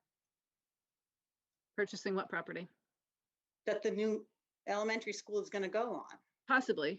There were other locations that there are town-owned that were discussed in the prior project that we are looking into as well. So I reached out to Vin and Jeff earlier or late last week to see those plans. And I know Colliers has looked at different locations as well. So if it is a privately owned land, then yes, the cost would have to go on there. But we are assuming right now that it's going to be a town-owned parcel. And that's pretty much the direction that Rob had given us at the last meeting too, is that if it's a town-owned parcel, we need to accommodate for it and put it in the plan and discuss it. But if it's a private piece of land, that's not really our ability. We don't have that ability to go off and do that research or investigation. Great. And then I just feel like there are a lot of loose ends to this scenario. And of course, Jim just pointed out the biggest one, which is if we spend all this money and maneuvering and moving things around and getting people all bent out of shape over every move, because that's what's going to happen, then in the end, we haven't really solved our problems. And 5 years later, we still don't have enough room. I think that's highly problematic with this scenario, but that's what I'm saying. Kate, go ahead. Thank you, Anne. I mean, if our top number you said was 410 was the number we're looking for. No, I was just looking at the year where we then move the children after phase one, when those schools are built. What number are we at in that year. And that was between this year and that year, which is 25-26, there was a 410 seat difference. But if you look at Malone's projections all the way out through 29-30, there's almost a a little more under 700 seat difference between today and 29-30. And you're saying that the 2A plan would allow us 700 more elementary seats? Is that what I'm understanding? Well, my brain's not really in 2A right now, but if we were to move all of the sixth graders out of the elementary schools and put them into Dodd, that eliminates a couple hundred, well, not a couple, but 100 plus out of every school. I think we're close to like maybe 500 or 600 at that point. So I think it gives it more flexibility than it does the 1A. So then we would have a middle school with 1,800 kids? That seems really large to me. Where are you getting that number from? Well, you just said there were 600 kids in sixth grade. Well, oh, right. Okay. So 1, 2, 3, 4, 5. Jeff, maybe you can, if you're still there. I'm guessing, well, I'm speaking, I guess, more from. Yeah, I don't see a class with 600 kids in it. Yeah, I thought they were a lot smaller. Right, Yeah. but so right now, It's closer to 350 at Our cap. sixth grade presently has 280 kids. Yeah, presently, even in the most ambitious projections, it doesn't exceed 400 from my recollection. I mean, so we wouldn't even get to 1,200 kids. That's not even anywhere close to 1,600 oh, hold on. Yeah, okay. at the 3 grades. So we're gaining about 400 seats. Which means we need to build a bigger Chapman. Or the new K-6 elementary, which could give us those 400 seats if we made it an 800 seat school. If you did both. Well, the new elementary school would have to be the 400 seats plus what's at Chapman now, right? So it'd have to, that's why it was at 700 Right. and change. Right. So like, I was just thinking about the size, like I do see room for the seats if we did the K-6 elementary. And I was wondering where I was going wrong with the math. That's what I was trying to kind of get at, because this elementary plan seems like the most straightforward. We have an elementary bubble coming of kids. So we build an elementary school to accommodate it. We have 2 schools that are really, really close together. One school has a undersized property with traffic issues. Like it just seems like it solves a lot of those issues to me. So that's why I felt really strongly about this. I really like Don's idea of putting in the Dodd renovation, because I think it makes 1A more comparable to 2A in the breadth of people that it would positively impact. So, you know, I do like this elementary plan. It seems to meet all of the needs that we have enrollment issues coming, and, you know, and to Jeff's point about the middle school, my understanding from Mylone and McBroom is even to 15 years out, the high school and middle school currently have plenty of seats, even with the increased numbers. I thought Jeff said that the middle school was going to run out of seats, but I thought Mylone and McBroom said, no matter what, we always have enough room in those 2 schools. Is that correct? I think they went out 10 years. Yeah, the Dodd projection went out to year 29-30, and they have 906 seats, and in 29-30 there was 789 students. Okay. So it would remain right-sized even if we left it that way. Yes, at least through 29-30. Okay. I'm still concerned though about Jim's point, because looking at these numbers, it does appear that, and when we took out 6th grade was when I was getting kind of off track, but the number of children in elementary schools in this year is 2,058. The number projected in 29-30 is 2,711. So again, the number for the 25-26 school year, which is where we're targeting, is 2,469. So that's still 410, approximately 410 seats that we will need to get to 25-26. But then there's a whole nother 200 to 300 seats after that, leading up to 2930. But are you looking at capacity, Jen?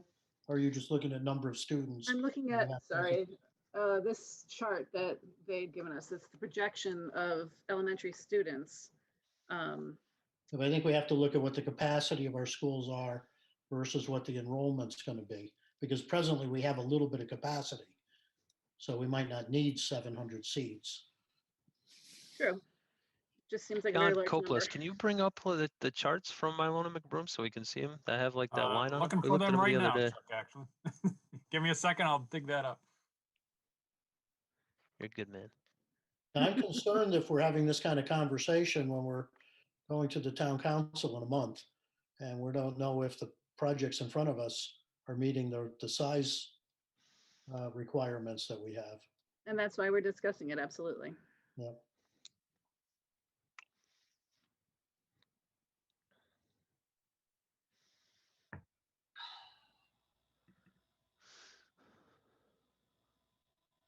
No pressure, John.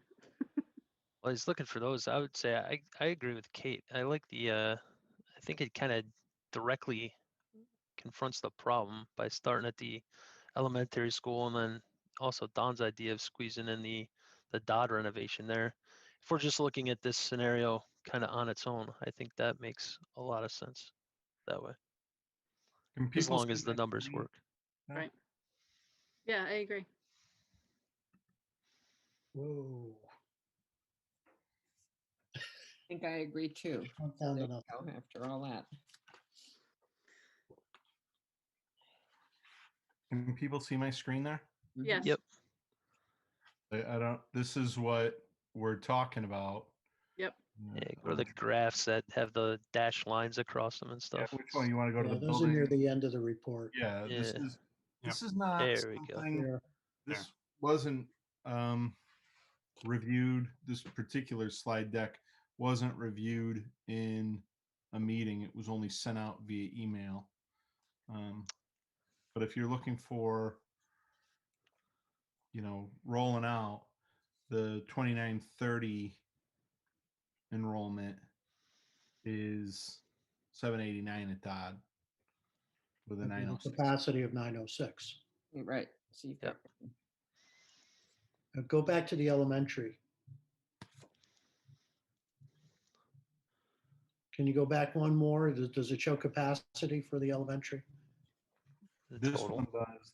The blue line is the Yeah, I just was wondering if there was a total capacity in the frame before that.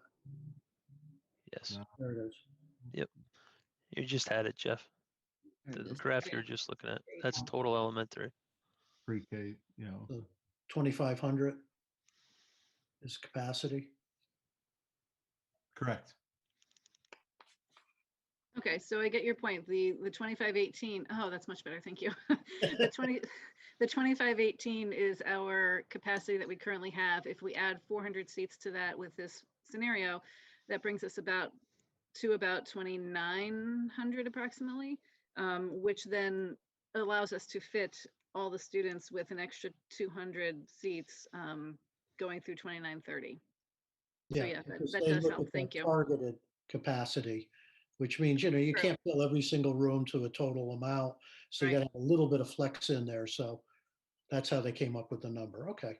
So if you We're- want to use that number, the 2266, you add 400 for the new school, that's 2666. And our forecast is 2711, which is fairly close. Right. The We're right in the only between. other thing I really like about the elementary is, you know, we've used a lot of rooms at Highland for specialized programs. And a lot of time when you bring those programs in, you're putting them into full-size classrooms, but it's not full sizes of students. And those rooms really aren't designed for the students in those programs. So you end up doing a lot of, you know, work to the rooms to make them fit.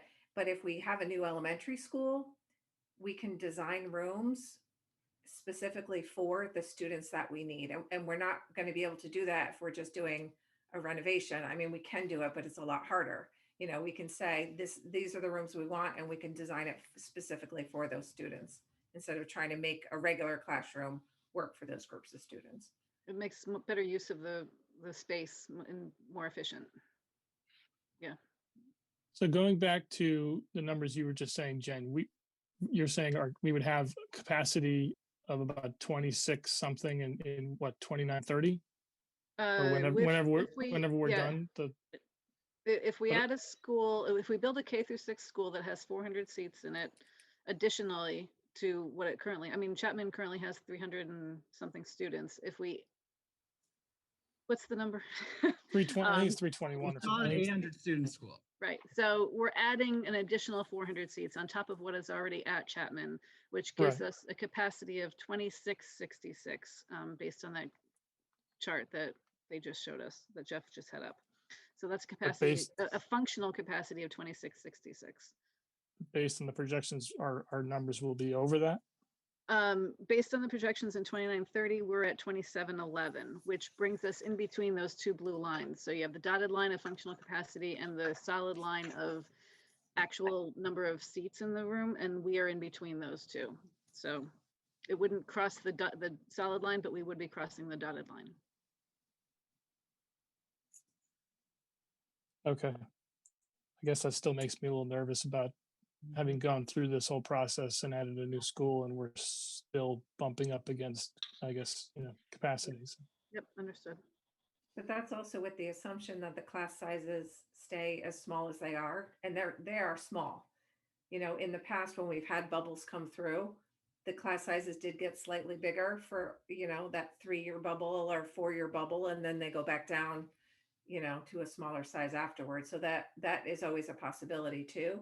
If we have like that little bubble of kids coming through for 3 years, that 2017 to 2020 bubble, that is a potential that they could go up slightly. Keep in mind also that Malone and McBroom forecast a low, medium, and high enrollment, and we're using the high enrollment in our planning.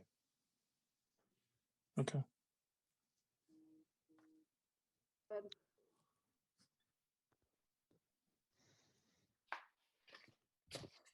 Matt, go ahead. Is the state going to allow us to build 400 additional seats if when truly we only need 211?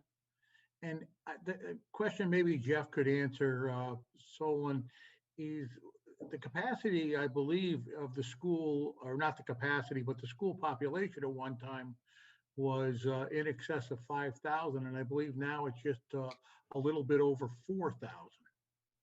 Is that correct? In the 15 years I've worked in the Cheshire schools, the max was about 5,500, and the current is a little more than 4,200. But again, when we've added special ed programs and we've added full day K, those have certainly eaten into that,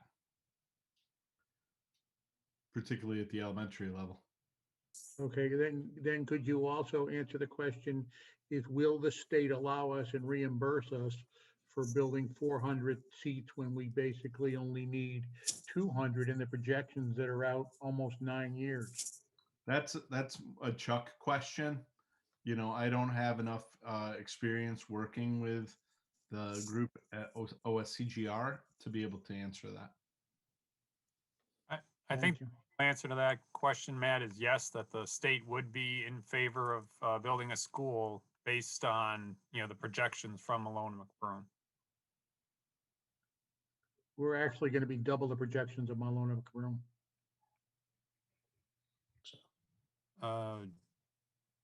But we're talking about putting Chapman in there too. Yeah, if Chapman's going in there and Chapman's closing, then I don't think we're doubling that, Matt. Well, I thought Janet said we were going to add 400 seats. Am I misunderstanding? I'm really just looking for clarification. I thought she said we were going to add 400 seats. Maybe I'm wrong. We are adding 400 seats. We're going to build a new Chapman, move the 300 kids that are there, and add another 400 seats to make a bigger school to increase the number of students or seats that we have. However, over the next 5 years, we're going to be increasing our population by 410. And over the next 5 years after that, another 300 or so after that. Oh, I just saw the projections that were put up and it was 211. You know what? I think there's way too many charts. I just emailed everybody the Mylone and McBroom report from October 2020 that has those different charts in it. I don't see a 211 on here anywhere. Okay. Okay, so we are still going with, we are in support of 1A. We have a couple of things we want to look to. How does everyone feel about adding in the Dodd renovations to phase 1 of the 1A scenario? I think it's an excellent idea. Everyone good? How much is that? Well, that's the question. Jim? How are we like, oh, that's okay, that's fine, but there's a cost, I don't know. But I think Don makes a good point in terms of going out to referendum. If you can put those two projects together, I think you, it obviously raises the cost, but at the other hand, you now have a lot of students who would be impacted. Right, Okay. that makes sense, right? John, I'm looking at your costs here and it looks like oh, that's CIP. I don't know if I have a Reno number of Dodd. I know, I was just looking at the numbers, but it was a CIP as well. Let me try to look up the renovation cost for Dodd quickly. Okay. Ann, I think I saw your hand while John's looking that up. Yeah, I was just gonna say, I would like to see like the renovation of Dodd in that number as well. And then our other scenario have building a new 6 through 8 middle school with the new Chapman in it as well. To me, if I want to see the scenarios that are sort of equal apples to apples type of thing. Yeah. And I think that putting that Dodd renovation in with the new elementary school would do that for me. Okay. Anyone else have any thoughts while John's looking that up? Okay. Anyone else have any other topics or thoughts about this scenario in general? I have notes here. I'm sure Marilyn's taking notes, but things that we need to look into, we'll have Collier's kind of reviewing that and getting those numbers over to Jim.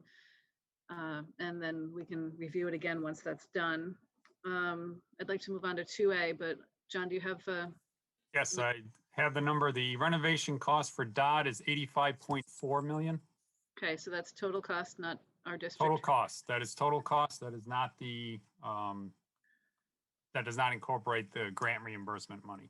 Okay, so we were looking at about 70 million for the new K through 6 elementary school, and you said 84? 85.4. 85.4. 85.4 for Dodd Reno. That brings us to about 155, 156 million. Do you know what that would be, assuming the grant rates that we have now? I know it's an estimate, but. I couldn't keep up with you there, Jim. What was the total you had? 155.4.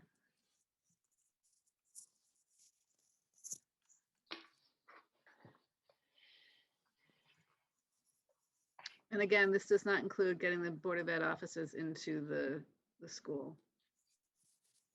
That's something that we'll have to add on in the next few days. 1 second, because one's new renovation and one's right. Construction, one's renovation. So I have two different calculations. 1 second. Yeah, so 70 million for the new and 85.4 for the reno.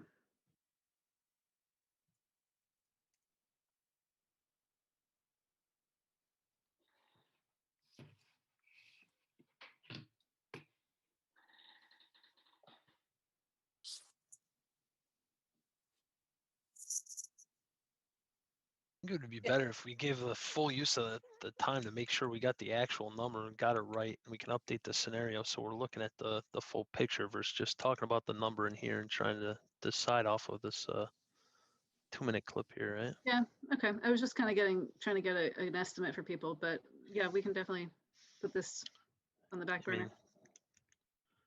If you want to compare apples to apples, just look at the total project cost, which we're saying already, right? 70 plus 85, 155 versus whatever we get for a total cost in 2A. Yeah. Okay. John, if you get those numbers, feel free to jump in at any point, but we'll move on to number 2A. I do have those. Yeah. I'll jump in then.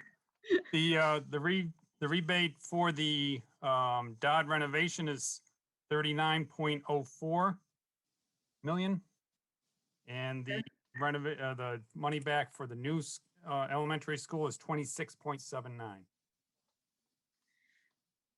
Okay, so that's the amount of money that we don't have to pay. So 85, like 45, and then 50. So we're looking at almost 100 million.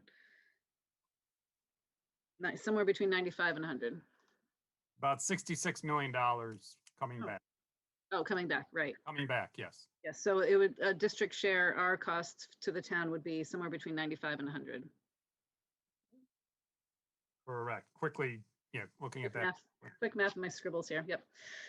Okay, great. I think we've beaten 1A to death. Anyone have any other comments before we move on? Okay, 2A.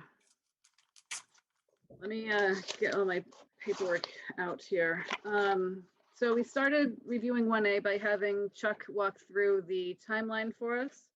Not sure, John, if you'd be able to do that for us.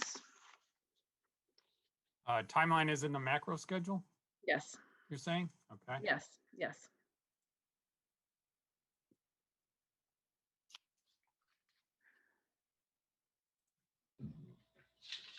And maybe while we're bringing that up, just kind of giving a reset, you know, get all that 1A out of your head and get into the 2A mode. This is the one where we are doing a 6th through 8 middle school and a new Chapman on the Chapman property. So 6th through 8 middle school, which would mean all the 6th graders from all the schools move into this new middle school. And then the new school that's being built on the Chapman property would be a K through 5 school. In this situation, the Darcy students still end up going to Highland. And we also talked about possibly moving the Board of Ed offices into the new middle school and getting the leased space possibly for the Humiston Alternative High School. In this scenario, we do have Dodd closing. So we have the ability to use Dodd as swing space for future referendum phases. And if that is the case and we get to the end of phase 1 and then phase 2 is approved, we could actually use Dodd as swing space in addition to possibly moving the Humiston High School students into Dodd for a short time to possibly save money and determine what the best course of action is for them. So we have 2 different paths that we could take for the Humiston students in this scenario. We don't want to move them into Dodd if, you know, phase 2 doesn't get approved. We would need to find a permanent home for them at that point. But if it is approved and we are moving forward to use that swing space, we could move elementary kids in there and then also have the Humiston kids, you know, in a certain section of the building as a temporary solution that would save some money. Phase 2 of it would be doing renovations at all of the elementary schools, Doolittle, Norton, and while they were being renovated, the students would move into Dodd to make the construction a little more efficient. And then the last phase would be the high school. So John, could you walk us through kind of the timeline of this scenario? Sure. So as you were saying, Jen, the phase 1 includes the new 6 to 8 middle school, as well as the new Chapman. The referendum, assuming that is in November of this year, results in the architectural design work to begin spring of 2022. And ideally and ultimately, the design work would be done concurrently so that you would be, you know, doing the design of both schools at the same time. That would end up resulting in your construction to start in the summer of 2023. The middle school, obviously due to the size being much larger, would take about another 8 or 9 months longer for construction purposes. The intent here is that the elementary school, the Chapman, would be completed and the demo of the existing Chapman would be finished at about the same time that the construction of the middle school is completed. So that is summer of 2025. So that is phase 1. Phase 2 is the renovations of Doolittle and Norton using Dodd as the swing space. So you are looking at, you know, grant application and a referendum in 2025, design starting in 2026, and then construction occurring for Norton being the first of the two in 2027 in the summer. And then once that is completed, you would then flip the students back into the new school and then take the students out of Norton or Doolittle, whichever one's done second. And then that construction would occur starting winter of 2029. And that would be completed in spring of 2030. So that would be your phase 2. And then your phase 3 referendum would be the renovation and or new of the high school that I think was fully determined or established. That referendum would be in the fall of 2030. And based on the similar design timeframe, your construction would begin spring of 2032. So that in a nutshell is a overview of the schedule. Okay, thank Any you. questions on that? I'll open it up to anybody. In this scenario, we are not redistricting as much. I don't think we would need really anything. The Chapman students would stay on the Chapman property. The 6th graders would move to the new Dodd. We do have a few locations that we have discussed in prior projects that could be possibly used for that location that are town owned. What do people feel? How do you feel about this one and the contents of the phases and how it's all laid out? Kate, go ahead. I have a real problem with the new Chapman on the Chapman property because the property is so undersized. Like I think it's like 8 or 9 acres, and like the Norton property is like 18 acres. So like the idea of doing a new Norton on a new Norton property instead of a new Chapman on a new Chapman property, I don't know. I just think it's something we need to consider because of the way that property is, and it's so small. I cannot imagine having construction on a brand new school, on a brand new, location on that same undersized property. Like where's the traffic gonna go? There's no sidewalk. How do you do that on such a small property? So let me walk through your suggestion then. If it's Norton, for example, what happens to Chapman at that point? Then Chapman would close. How, I'm not sure how, like, do we replace Chapman or? Norton would have to be bigger to accommodate those students. Okay, so we've tried multiple different ways to get down to 3 elementary schools, and without building like something over 1,000 seats, we weren't able to make that happen. So if that were the case, we could get a new school on Norton with more students, but we would still need to do some sort of reno at Chapman to address all the ADA and security and stuff like that. Yeah, the 9 acres. I don't think that's actually true, Jen. We have never looked at this particular case. The cases you're talking about where we looked at if we could get down to 3 schools, all included a new school on Chapman in this scenario versus a new school on Norton. And this original, well, you could build a much bigger school on Norton. Right now you're building a small school on Chapman. That's smaller than it is right now. Chuck, Norton has 400 kids right now. And if you close Chapman, that's another 300. So that's 700. And then you've got to build something big enough to accommodate the elementary growth. Well, we're talking about a K-5 school now. So you have the 6th graders coming out of all those other schools and you redistrict accordingly to spread it out. That's how you get it. You're not talking about putting the Norton kids that are there now into it. You're talking about a K-5. You're talking about a redistricting to balance all the schools. Right, but they're pulling only about 300 kids out when you pull the 6th grades out. And then you've still got to build, you'd have to build an 800, 900 student Norton, I think. I mean, I'm just doing the numbers quickly in my head, but. Yeah, I did the numbers out. It's like between 700 and 750, which is a school that you're proposing in the scenario 1A for a K-6. Mm-hmm. So a 700, I just want to wrap my head around this, a 700 student school on Norton, Doolittle stays the same, Highland stays the same. and Chapman closes. Is that what you're saying? You'd close Chapman and you'd close the old Norton. You'd end up with one more closed school than we have in any of the other scenarios. There's more consolidation, more saving. And you're adding One. how many seats? I'm sorry. I'm sorry, I'm not following. Yeah, I mean, I think that we need to have it looked into, and then we kind of talked about this a couple meetings ago to kind of come up with what the actual numbers are so we can look at it. But you'd have a bigger elementary school on the Norton site. It would be K through 5. You'd have Highland and you'd have Doolittle. Those would be your 3 K through 5 elementary schools. You'd Okay. have the new 6 through 8 middle school that we built. Dodd would end up being closed. Chapman would end up being closed. Darcy, Humiston, both closed. So you'd gain the 300 seats on the bigger Norton, or 350, and then the 100 sixth grade students out of the other 3 schools. Well, you're getting, it's about 300 students will be moving into the middle school. Right, so you'd gain 650 seats. You'd have excess space at the middle school, but you wouldn't, but you gotta make sure you got enough at the K-5 level. That's the issue.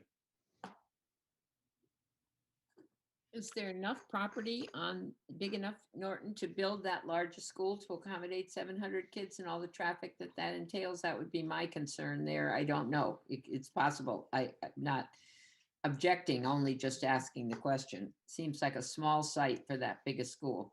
It's 18 acres. I don't know Really? what the specs are. Okay. It just It seems looks like a small site if you look straight back from the road, but there's a giant L shape on it where you think you could build on that wooded area. You'd end up clearing out the existing school, and that would be your parking lot, fields, et cetera, in the front. It seems like it would be just is doable, my but that's what we need to look perspective at. because the school's so close to the street. It's hard to picture the large size of the property there. Right. Yep. I wonder what kind of issues we run into redistricting. You'd have, I mean, a lot of the growth in town is going to be in the north end of town or north half of town. If we're having to basically have kind of have 2/3 of our schools are in the south end, would then be in the south end. So that just seems like in some cases you're going to have a lot of kids at the northern half of town, having to be on the bus a lot longer, that kind of thing.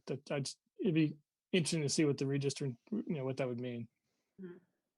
That was a question the state brought up too, was how well dispersed were the schools so kids didn't travel long distances from one place to the other. I know they didn't know what our scenarios were, but that was just a question they raised, said, how are you dealing with that? And Norton has. This is the aerial view again of the Norton site for reference. And Norton historically has had an odd district where a lot of the kids on the south end of town on one side of Route 10 have always gone to Highland when they've been, right there near. Norton's always been the closer school. So it might actually give us an opportunity to district the south end correctly, in a more logical way. So then the kids who lived on the north end would be the kids going to the north end schools and not pulling so many kids from the south end. Yeah, my kids went to Highland from South End. Well, and Highland and Chapman are only about a mile apart anyway. I mean, it's not a huge difference. It's if it's a mile. I don't even know if it's a mile. So I have a chart here from Malona McGroom that shows the enrollment for K through 5 in the elementary schools for this year is 1780. And the projection for year 2930 is 2328. So it's about 550 difference approximately. So I'm not sure what that means, but I just want to throw those numbers out there that we're looking at about an increase of about 500 students in just the K through 5 grades, pre-K through 5 grades. So would a smaller Chapman and just moving the 6th grades out, that wouldn't give us that number, would it? A smaller Chapman? Isn't the new Chapman smaller than the old Chapman? Yes. No, well, the new Chapman, the last I had was projected at 388. which is only going to add, what, about 60 seats? And then you're adding a couple hundred at the middle school. So I think the Chapman that's projected on here needs to be bigger. I don't think it can be. Well, the other variable there is if you're looking at, let's say, rebuilding Norton and a sixth through 8 middle school, closing Chapman. Highlands capacity is 827. Doolittle's is 606. The 2930 projected enrollment is 2711. Now that's pre-K through 6. So if you back 350 out of that, you're at, roughly 2250. I have 2328 as an, 2350 roughly. yeah, I have 2328 as the enrollment for K through 5 in year 2930. All right, so that 2300, if you have the 827 at Highland, the 606 at Doolittle capacities, so 1400. The new Norton would have to have at least 900 as a capacity. Yeah. Very big. Too big, It'd be a massive massive elementary school. too big. I mean, it's actually a big high school in Connecticut, but that's a different story. So, But now you take the 400 out of Norton. If you weren't doing Norton, then that still means you need to have a 500 seat Chapman when you rebuild it. If you're covering those 900 kids. Right. How do we get enough seats if we just redo Chapman? That's my question. well, the redo Chapman is adding seats as well. Only about 60. Only 60, yeah. The redone Chapman needs to be about 500 students in order to cover.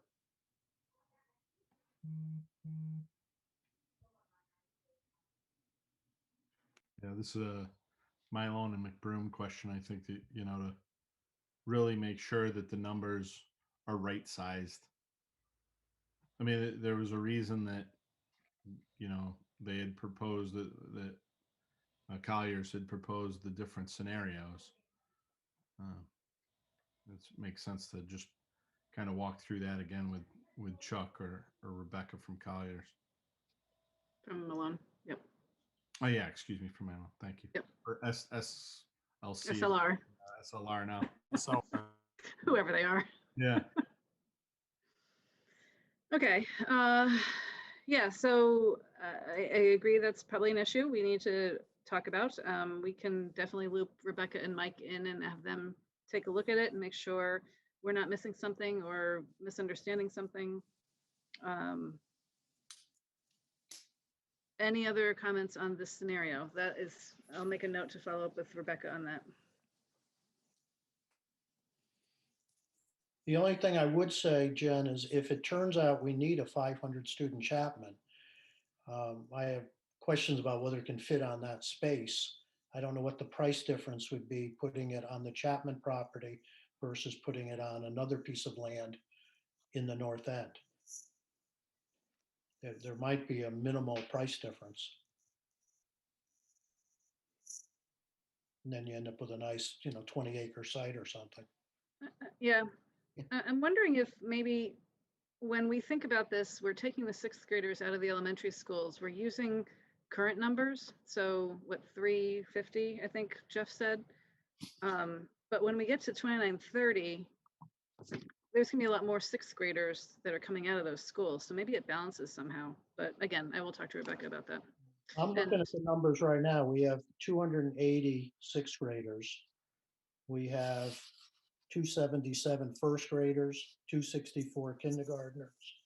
So the numbers don't jump up right now. I mean, maybe. No, not right 10 now. years from now they do. Yeah, But I'm looking more down the line because we're trying to fit in all of the K through 5 kids into the elementary schools in the year 2930.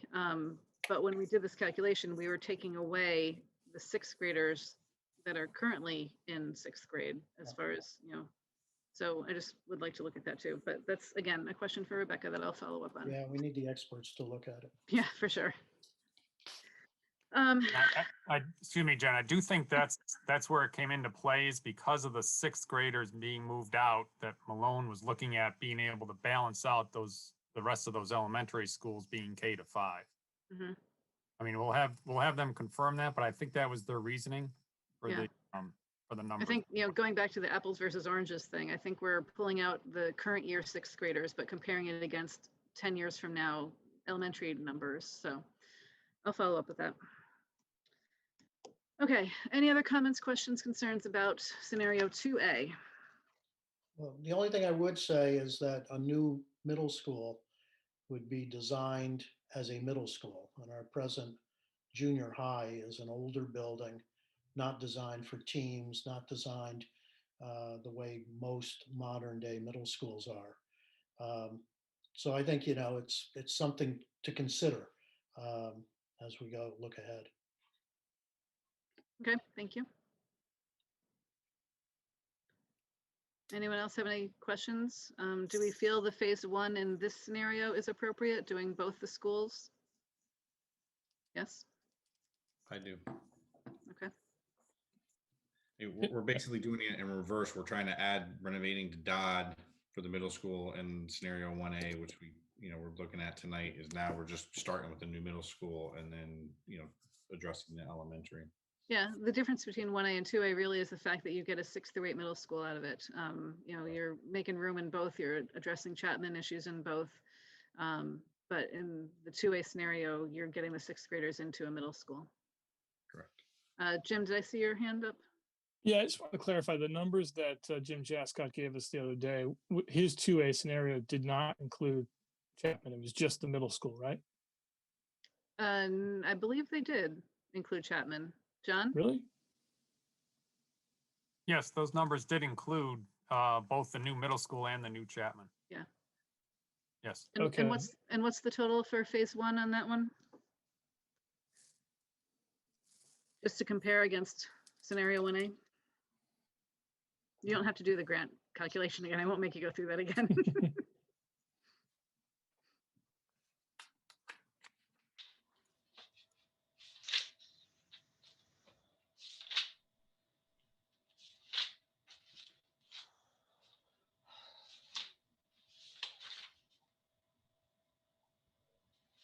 $120? No. My notes from last meeting say 160. 100 and what? 60. The new middle school is 128.1 million. The new K to 5 Chapman is 33.2.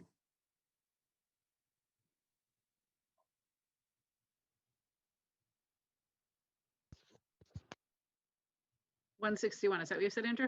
Yep. Thanks. So the difference is 155.4 versus 161.3, with the most material significant difference being that the 6th graders get a more modern middle school experience for that extra money. And we have a lot more flexibility over time and using Dodd as swing space and Yep. and potential for Humiston being in there and Board of Ed offices, and who knows what else we move into Dodd at some point. Well, Right. let's not forget that in phase 1, scenario 1, phase 1 was a $89 million reno of Dodd. So to say that it's got, the new middle school is going to be brand new in scenario 1, it's basically going to be brand new as well, and hopefully modern and up to date. So I just want to make sure that's clear as well. Right. The middle school, obviously in option 2A is new. In option 1A, it would be renoed. However, the difference is the 6th graders wouldn't be in that new renoed Dodd. They'd be in the new middle school if we were to do it in 2A. Correct. Yeah, but it'll be reno to new. That's Right. how it has to be. Yep. Yes, absolutely. Matt, go ahead. Your reimbursement rates would be different though. Is that correct? Because they'd both be new instead of one being a reno, which will be a higher reimbursement rate than new. Yes, they would both. Yes, they would both Yeah, be. the renovation reimbursement rate is higher than a new reimbursement rate. Correct. So that benefits option 2A. No. You said higher. Oh, the opposite. I'm sorry. No. You said reno is higher. Okay. Reno's higher, yeah. So that benefits option 1A. Okay, Could Sylvia, you do then you have? give us what our reimbursement rate would be then in our reimbursement amount would be so that we could deal with net amount to net amount, please? Okay, sure. For new construction, your reimbursement rate is 35.72%. For renovation, your reimbursement rate is 45.72, 10% difference between the two figures. No, I mean in both scenarios. So in scenario one, we said that we'd have to borrow between 95 and 100 million. What would that be in scenario 2A? What would the town's actual Cost. portion be? 110, 120. About 104 million, I think, somewhere. Yeah, 103.6 I have. So it's about a $10 million difference. Correct. One question, what was the length of the completion of this scenario? The last build for the high school was on this 2A. I get confused as to where we are. Brought us out to 2029, I think, or 2030. Is that the same length of time that the other one took? Or was it more compressed? Scenario 1A has the high school done in the spring of 2024. Scenario 2A has the high school done in the spring of 2032. Okay, Correct. what was the first one completed when? 2034. 2034. Okay. So 2034 for scenario 1A and 2032 for scenario 2A. Okay. And are we looking at a 2B that is, instead of a new Chapman, a new Norton closed Chapman redistrict? Or is, That depends on my conversation with Rebecca. okay, Let me follow up with her to see if it's a possibility, if we can do that, and I'll let you guys know. thank you. Yep. And- I saw someone else. Kate, was that you? Go ahead.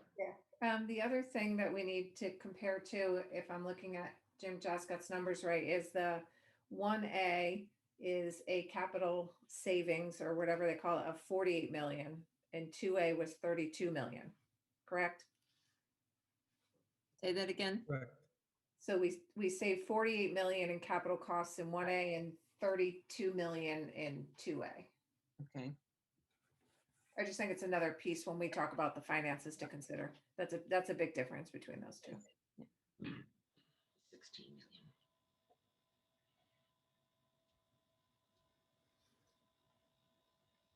million. One other thing to think about too is the schools that are being closed as part of each project. In 1A, you're closing or moving kids out of Humiston and the Board of Ed out of Humiston, you're moving children out of Darcy, and then you would be closing Chapman, but replacing it with a new Chapman.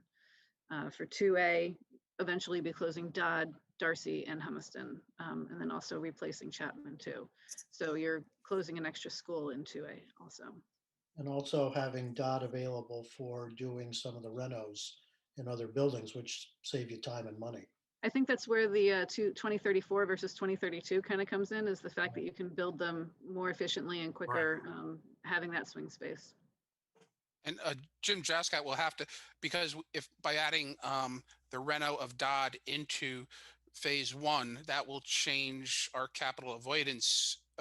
It probably would make it even higher, correct? If we move the reno of Dodd up sooner. So that 43 million or whatever will be even higher. 48 million will be even higher. Yeah. That's a good point.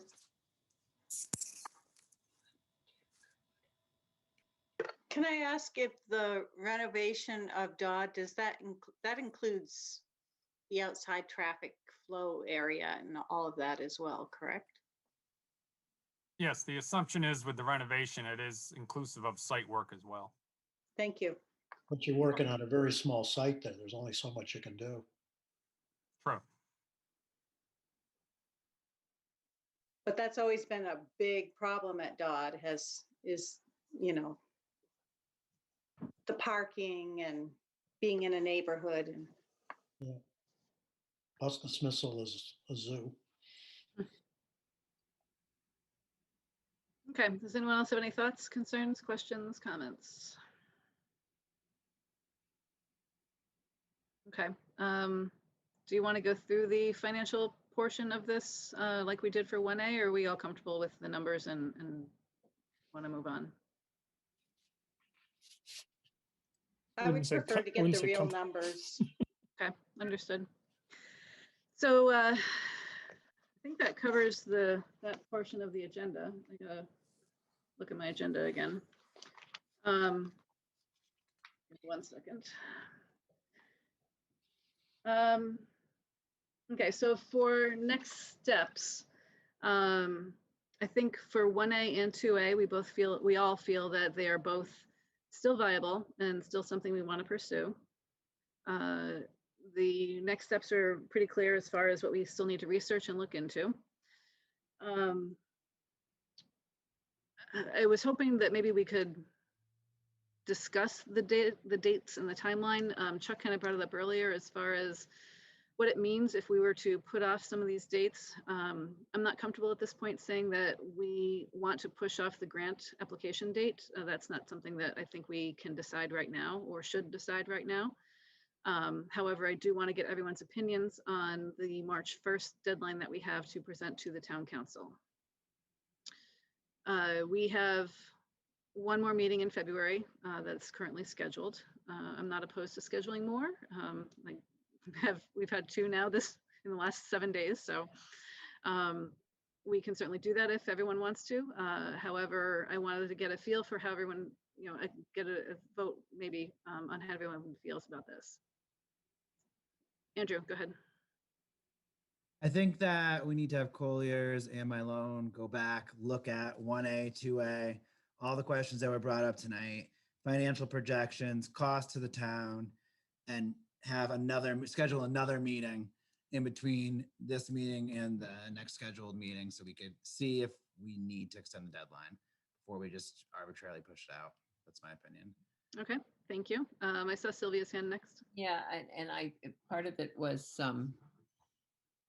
went right out of my head, but one of my thoughts was, it's been a long day today, was we should also, I think February 8th is the date that Chuck is going to talk with the state. So Right. if we have gathered some of this information that we've talked about tonight that they can use when they go to the state and have another conversation, that might help to give us some thought process there as well. Good point. Kate, go ahead. At the survey, that was the Oh. other thing that I was thinking. When is that going to be? When are we getting results of that? March 1st, I believe, right? Yeah, he's pushing to try to get in the first. We were about a week later than he originally scheduled, but he's really trying hard to get it to us by the 1st. So I guess I throw this out, and I'm not sure I feel we need to do this, but what would happen if we push this out until March 10th or March 15th? I mean, it's just a few more days beyond this. If we can get better, more accurate information, that's something we ought to think about. But I agree, I don't think we should decide that tonight, but And Sylvia, do you know what the schedule is for the town council? Like, we are currently planning on presenting at an already scheduled meeting. March 9th is our, March 9th is our council meeting, the first Okay. council meeting in the month of March. So if you did it Okay. then, that's the first council meeting that we have. Okay. So, Okay, thank you. and then we start with budget meetings. That'll be just like these SMC meetings, starting very soon after that. There'll probably be 3 or 4 every night for every week for 3 or 4 weeks. So we're out Tuesday, Wednesday, and Thursday night for probably 4 or 5 weeks. So Okay. that becomes another issue. Okay, thank you. Kate, go ahead.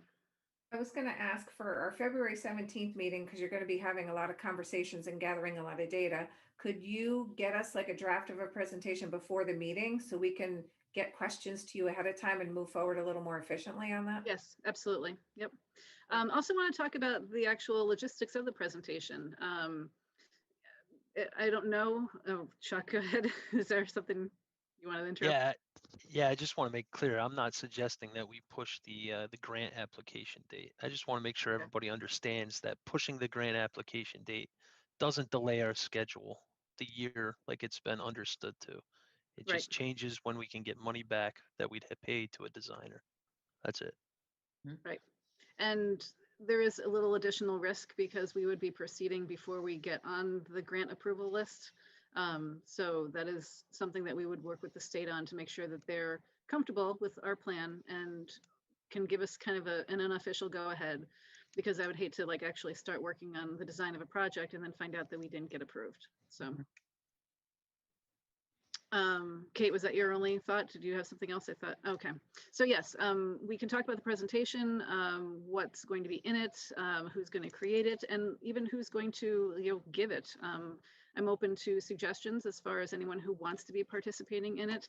I'm one that I don't like to, like, that's why Chuck and I kind of split things up all the time, is because I don't like to be the one that's always talking all the time. So we can definitely talk about that as well, if anyone's interested in participating in that presentation itself.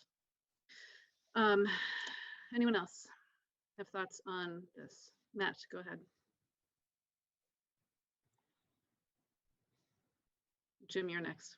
Yeah, once we've made our presentation and turned this over to the town council, it's 100% up to the town council what they do with our information.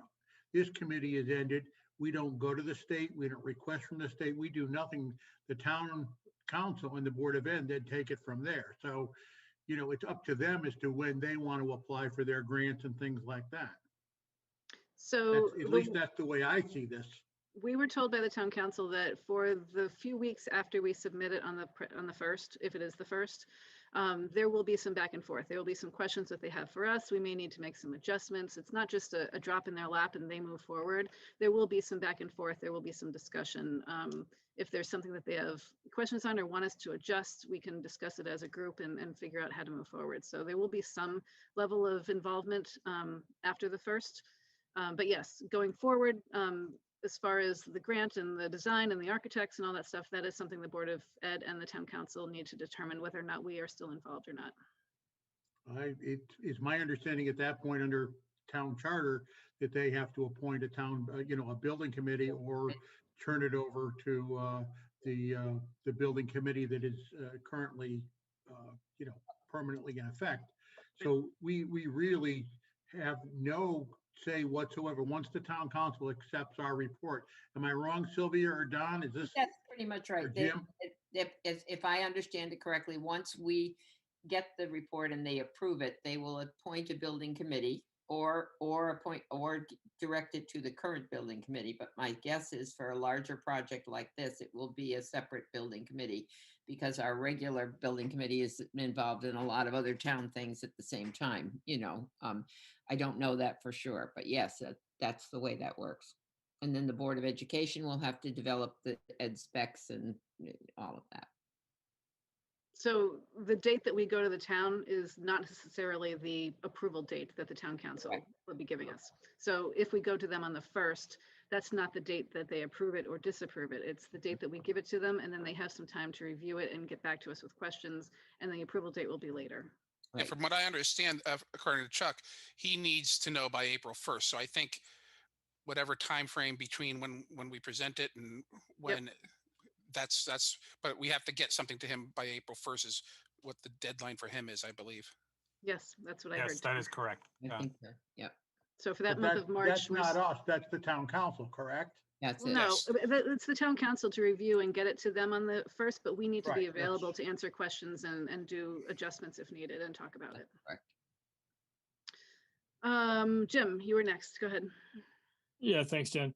Are we intending to, as a group, to more or less agree on one plan and present that? Or are we going to take two options to the council? What was recommended was that we have a backup option. So we can, I would like to have a recommended option that we all agree on, that that's the one that is preferred and we are pushing for. But if something is not acceptable on that plan to the town council and it just isn't going to work, that we need to have a backup plan to go to, that might work in place of the recommendation. Okay. Sounds good. Kate. I did have one more thing. I lied before, sorry. It's okay. Just to make sure everyone in the community who's watching is aware, and everyone on this committee, that the survey is now live. So if you guys could email it out, share it out to your friends, community groups, it went live today. So, we put it out on social media, but really, we need the power of the people to kind of get it out there and get it into the community. So whatever you guys can do to help us get it out there and have people participate would be much appreciated. Thank you. Okay, so Andrew's suggestion earlier about scheduling a meeting before the 17th, I think is a good one. I would like to propose something after the 8th, but before the 17th. So I'm not sure what days of the week work for people. We currently do Mondays and Wednesdays. The meeting with the state is on the 8th, so perhaps the 10th might be a good one because that is a Wednesday. How does that look for everybody? Okay. I don't think we have any town council scheduled meetings at the moment, do we, gentlemen? Not that I see. Nope. Wow. Seems like we're bound to have one scheduled soon, so we might as well lock it in there. Right now, we don't. That was a little easier than I expected. No Board of Ed that night. Wow. Okay. Yeah, my calendar looks pretty good for that night. So Let's you look at should February schedule this meeting quickly. That's February 10th February 10th, at what, 7. 7 o'clock? 7, if that works for everyone. Yeah, all we have is calendar committee at 4. And that's me too. Yeah. And I think you could do that quick, right? I don't think I have to do anything. Well, if our meeting's at 7, it can't take 3 hours to talk about a calendar. Come on. No, that meeting's at 4 in the afternoon, so we're Yeah, good. yeah. We're good at 7. Okay. Arnett, you be able to schedule it? Yep, I'll get you a draft agenda. The calendar looks clear for that for now, so we should be good Okay. to go. Wonderful, thank you. Okay, next item is, well, it's the next steps to prepare for the presentation, which we kind of talked about already. So I do, go ahead. On Someone that, said yeah, something? could Yeah. we start working on a table of contents of what that presentation should look like? And also, I mean, I know last time I suggested a report, but I think a presentation will just do. I'm just wondering, is a presentation enough for to be filed as our recommendation, or do we also need to file an actual memo or report summarizing our findings? I think that question is for Arnett. Do you know, Arnett? Is there a formal document that we have to file for our report? It would probably help to have a formal document, but I don't know how much detail you'd need. I think the more important thing is actually going to be the presentation, and then handouts with the presentation and copies of the presentation at the March 9th meeting. So you may even be able to buy a little time, go out with any information, go out with a packet. The packet goes out the Friday night before the meeting. If that information could be ready by that date, then the council could get the information in their packet, and then the presentation could be made at the meeting on the 9th. That's March 5th, Arnett, the packet. I'm sorry? March 5th is when the packet goes out? Look at the calendar. Friday before? Yes, yep. So it was my understanding that our meeting was set for March 1st because that's when the town council was already meeting, but it sounds like they're not meeting till the 9th. Right. So is it okay that we plan for this on the 9th? Even though the town council has given us a deadline of March 1st in their charge to us? I would check and make sure that they feel that they have enough time to vet it between the 9th and April 1st. With the budget things that are going on and all of that. But I don't see why they would object, but I can't speak for the council, but I would check with Rob and see if he feels that's enough time. Rob's already said that it's okay. He's okay with it being delayed a couple of weeks if we had to. Right. So He said that the last meeting. So I don't think the 9th is a big deal. I think because we're going to be starting budget right around then too, aren't we? Yep. So we might be having meetings. Is Rob totally aware that it needs to go to check by the 1st of April? Yes. Yeah, he knows that. Yeah. That's all. And I will run it by him. We have an agenda prep meeting tomorrow, so I'll discuss great. it with him again. Right. I will take that off my list of things to do. Thank you. Okay, so Renee, are you suggesting that we discuss a table of contents now?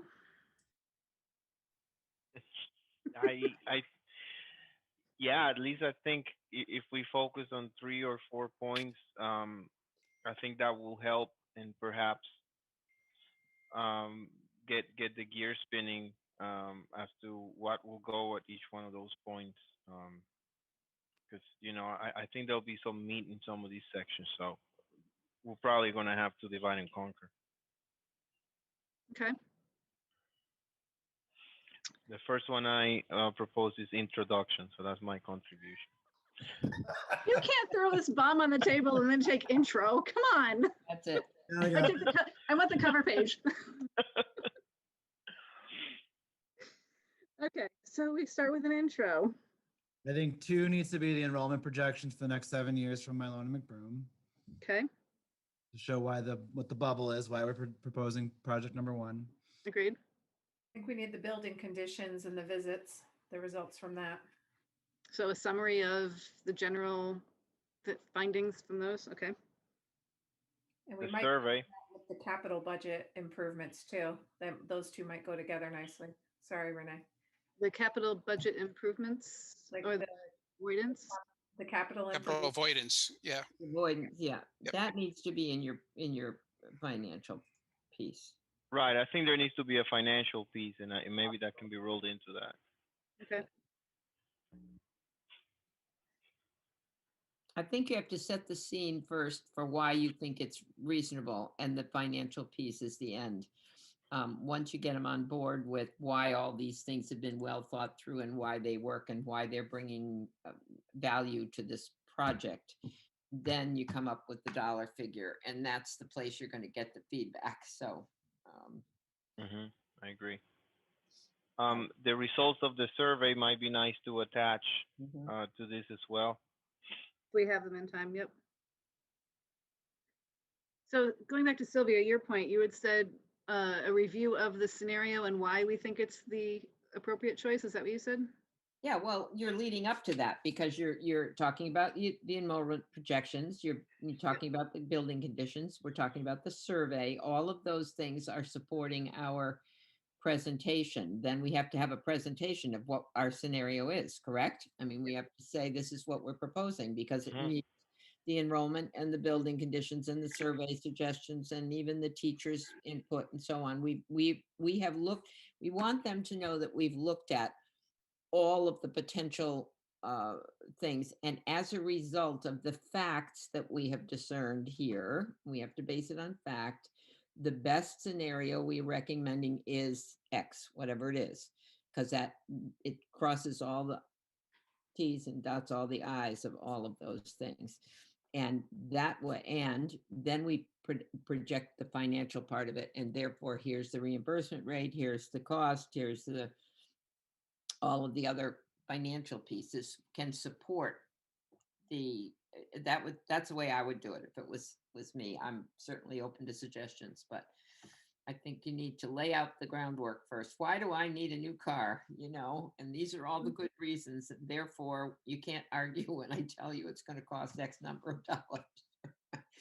And how does everybody feel about briefly touching on all of the different scenarios that we reviewed and dismissed? I want everyone to understand that we have done our due diligence. We've reviewed, a dozen plus scenarios. How do you feel about just kind of briefly talking about those things?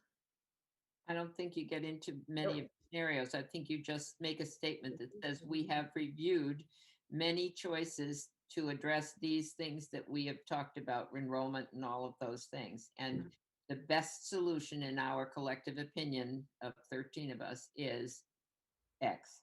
Because the minute you open it up to 12 more scenarios, you're going to be right back where you started from.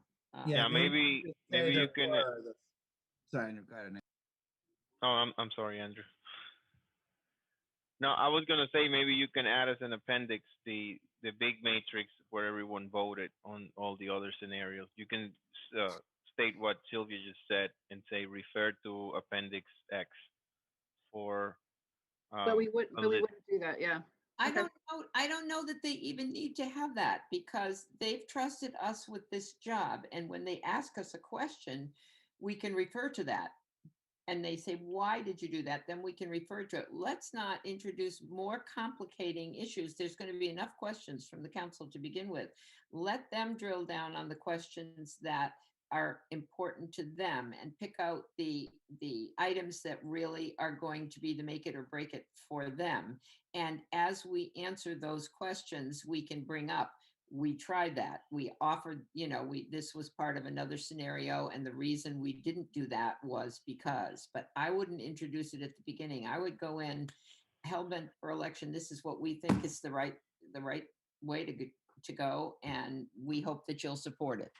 Let them. Sylvia, don't you think that the public will also have access to this document? And based on the feedback we've been getting, there's a lot of people that are just getting on board with the work we're doing.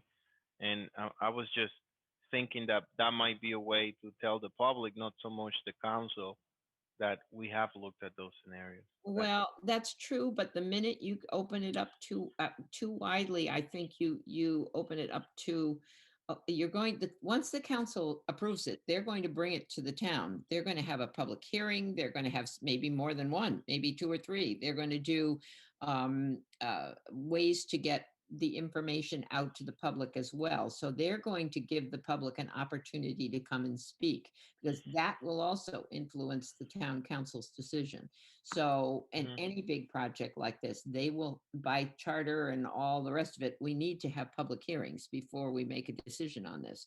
So there will be plenty of time for the public to come forward, and then we can support it with our information. But I think, I just worry that in this climate where every single person has a little different opinion that is in the general, we got to look at the big picture and the general scheme of things and not the minutia.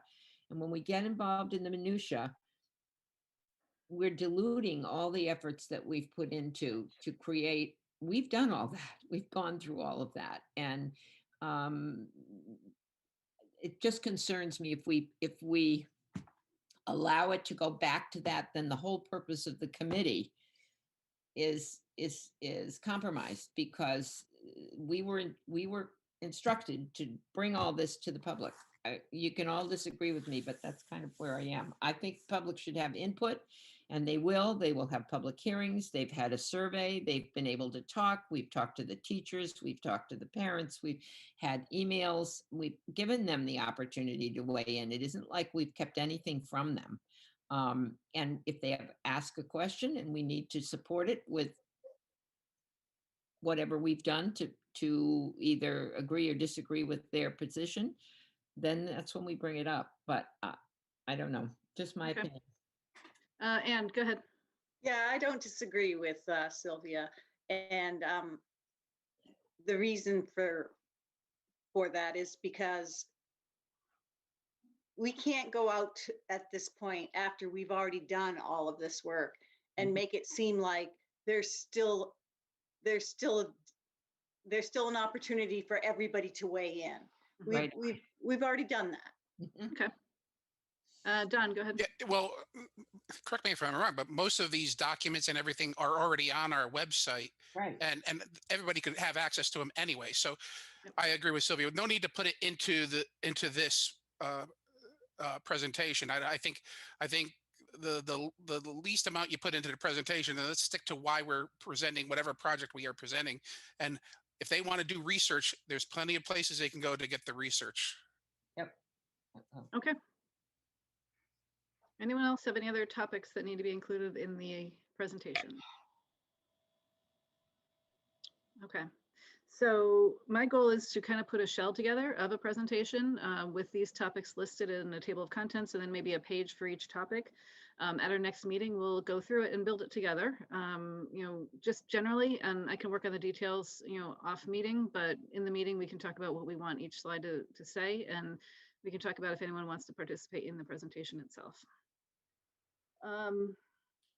Okay, moving on then. Item number 7 is public comment. John, I think everything on your log is closed at this point. Is there anything? Okay. Arnett, do you have anything new? There's nothing new. Okay. Public comment is done. Thank you.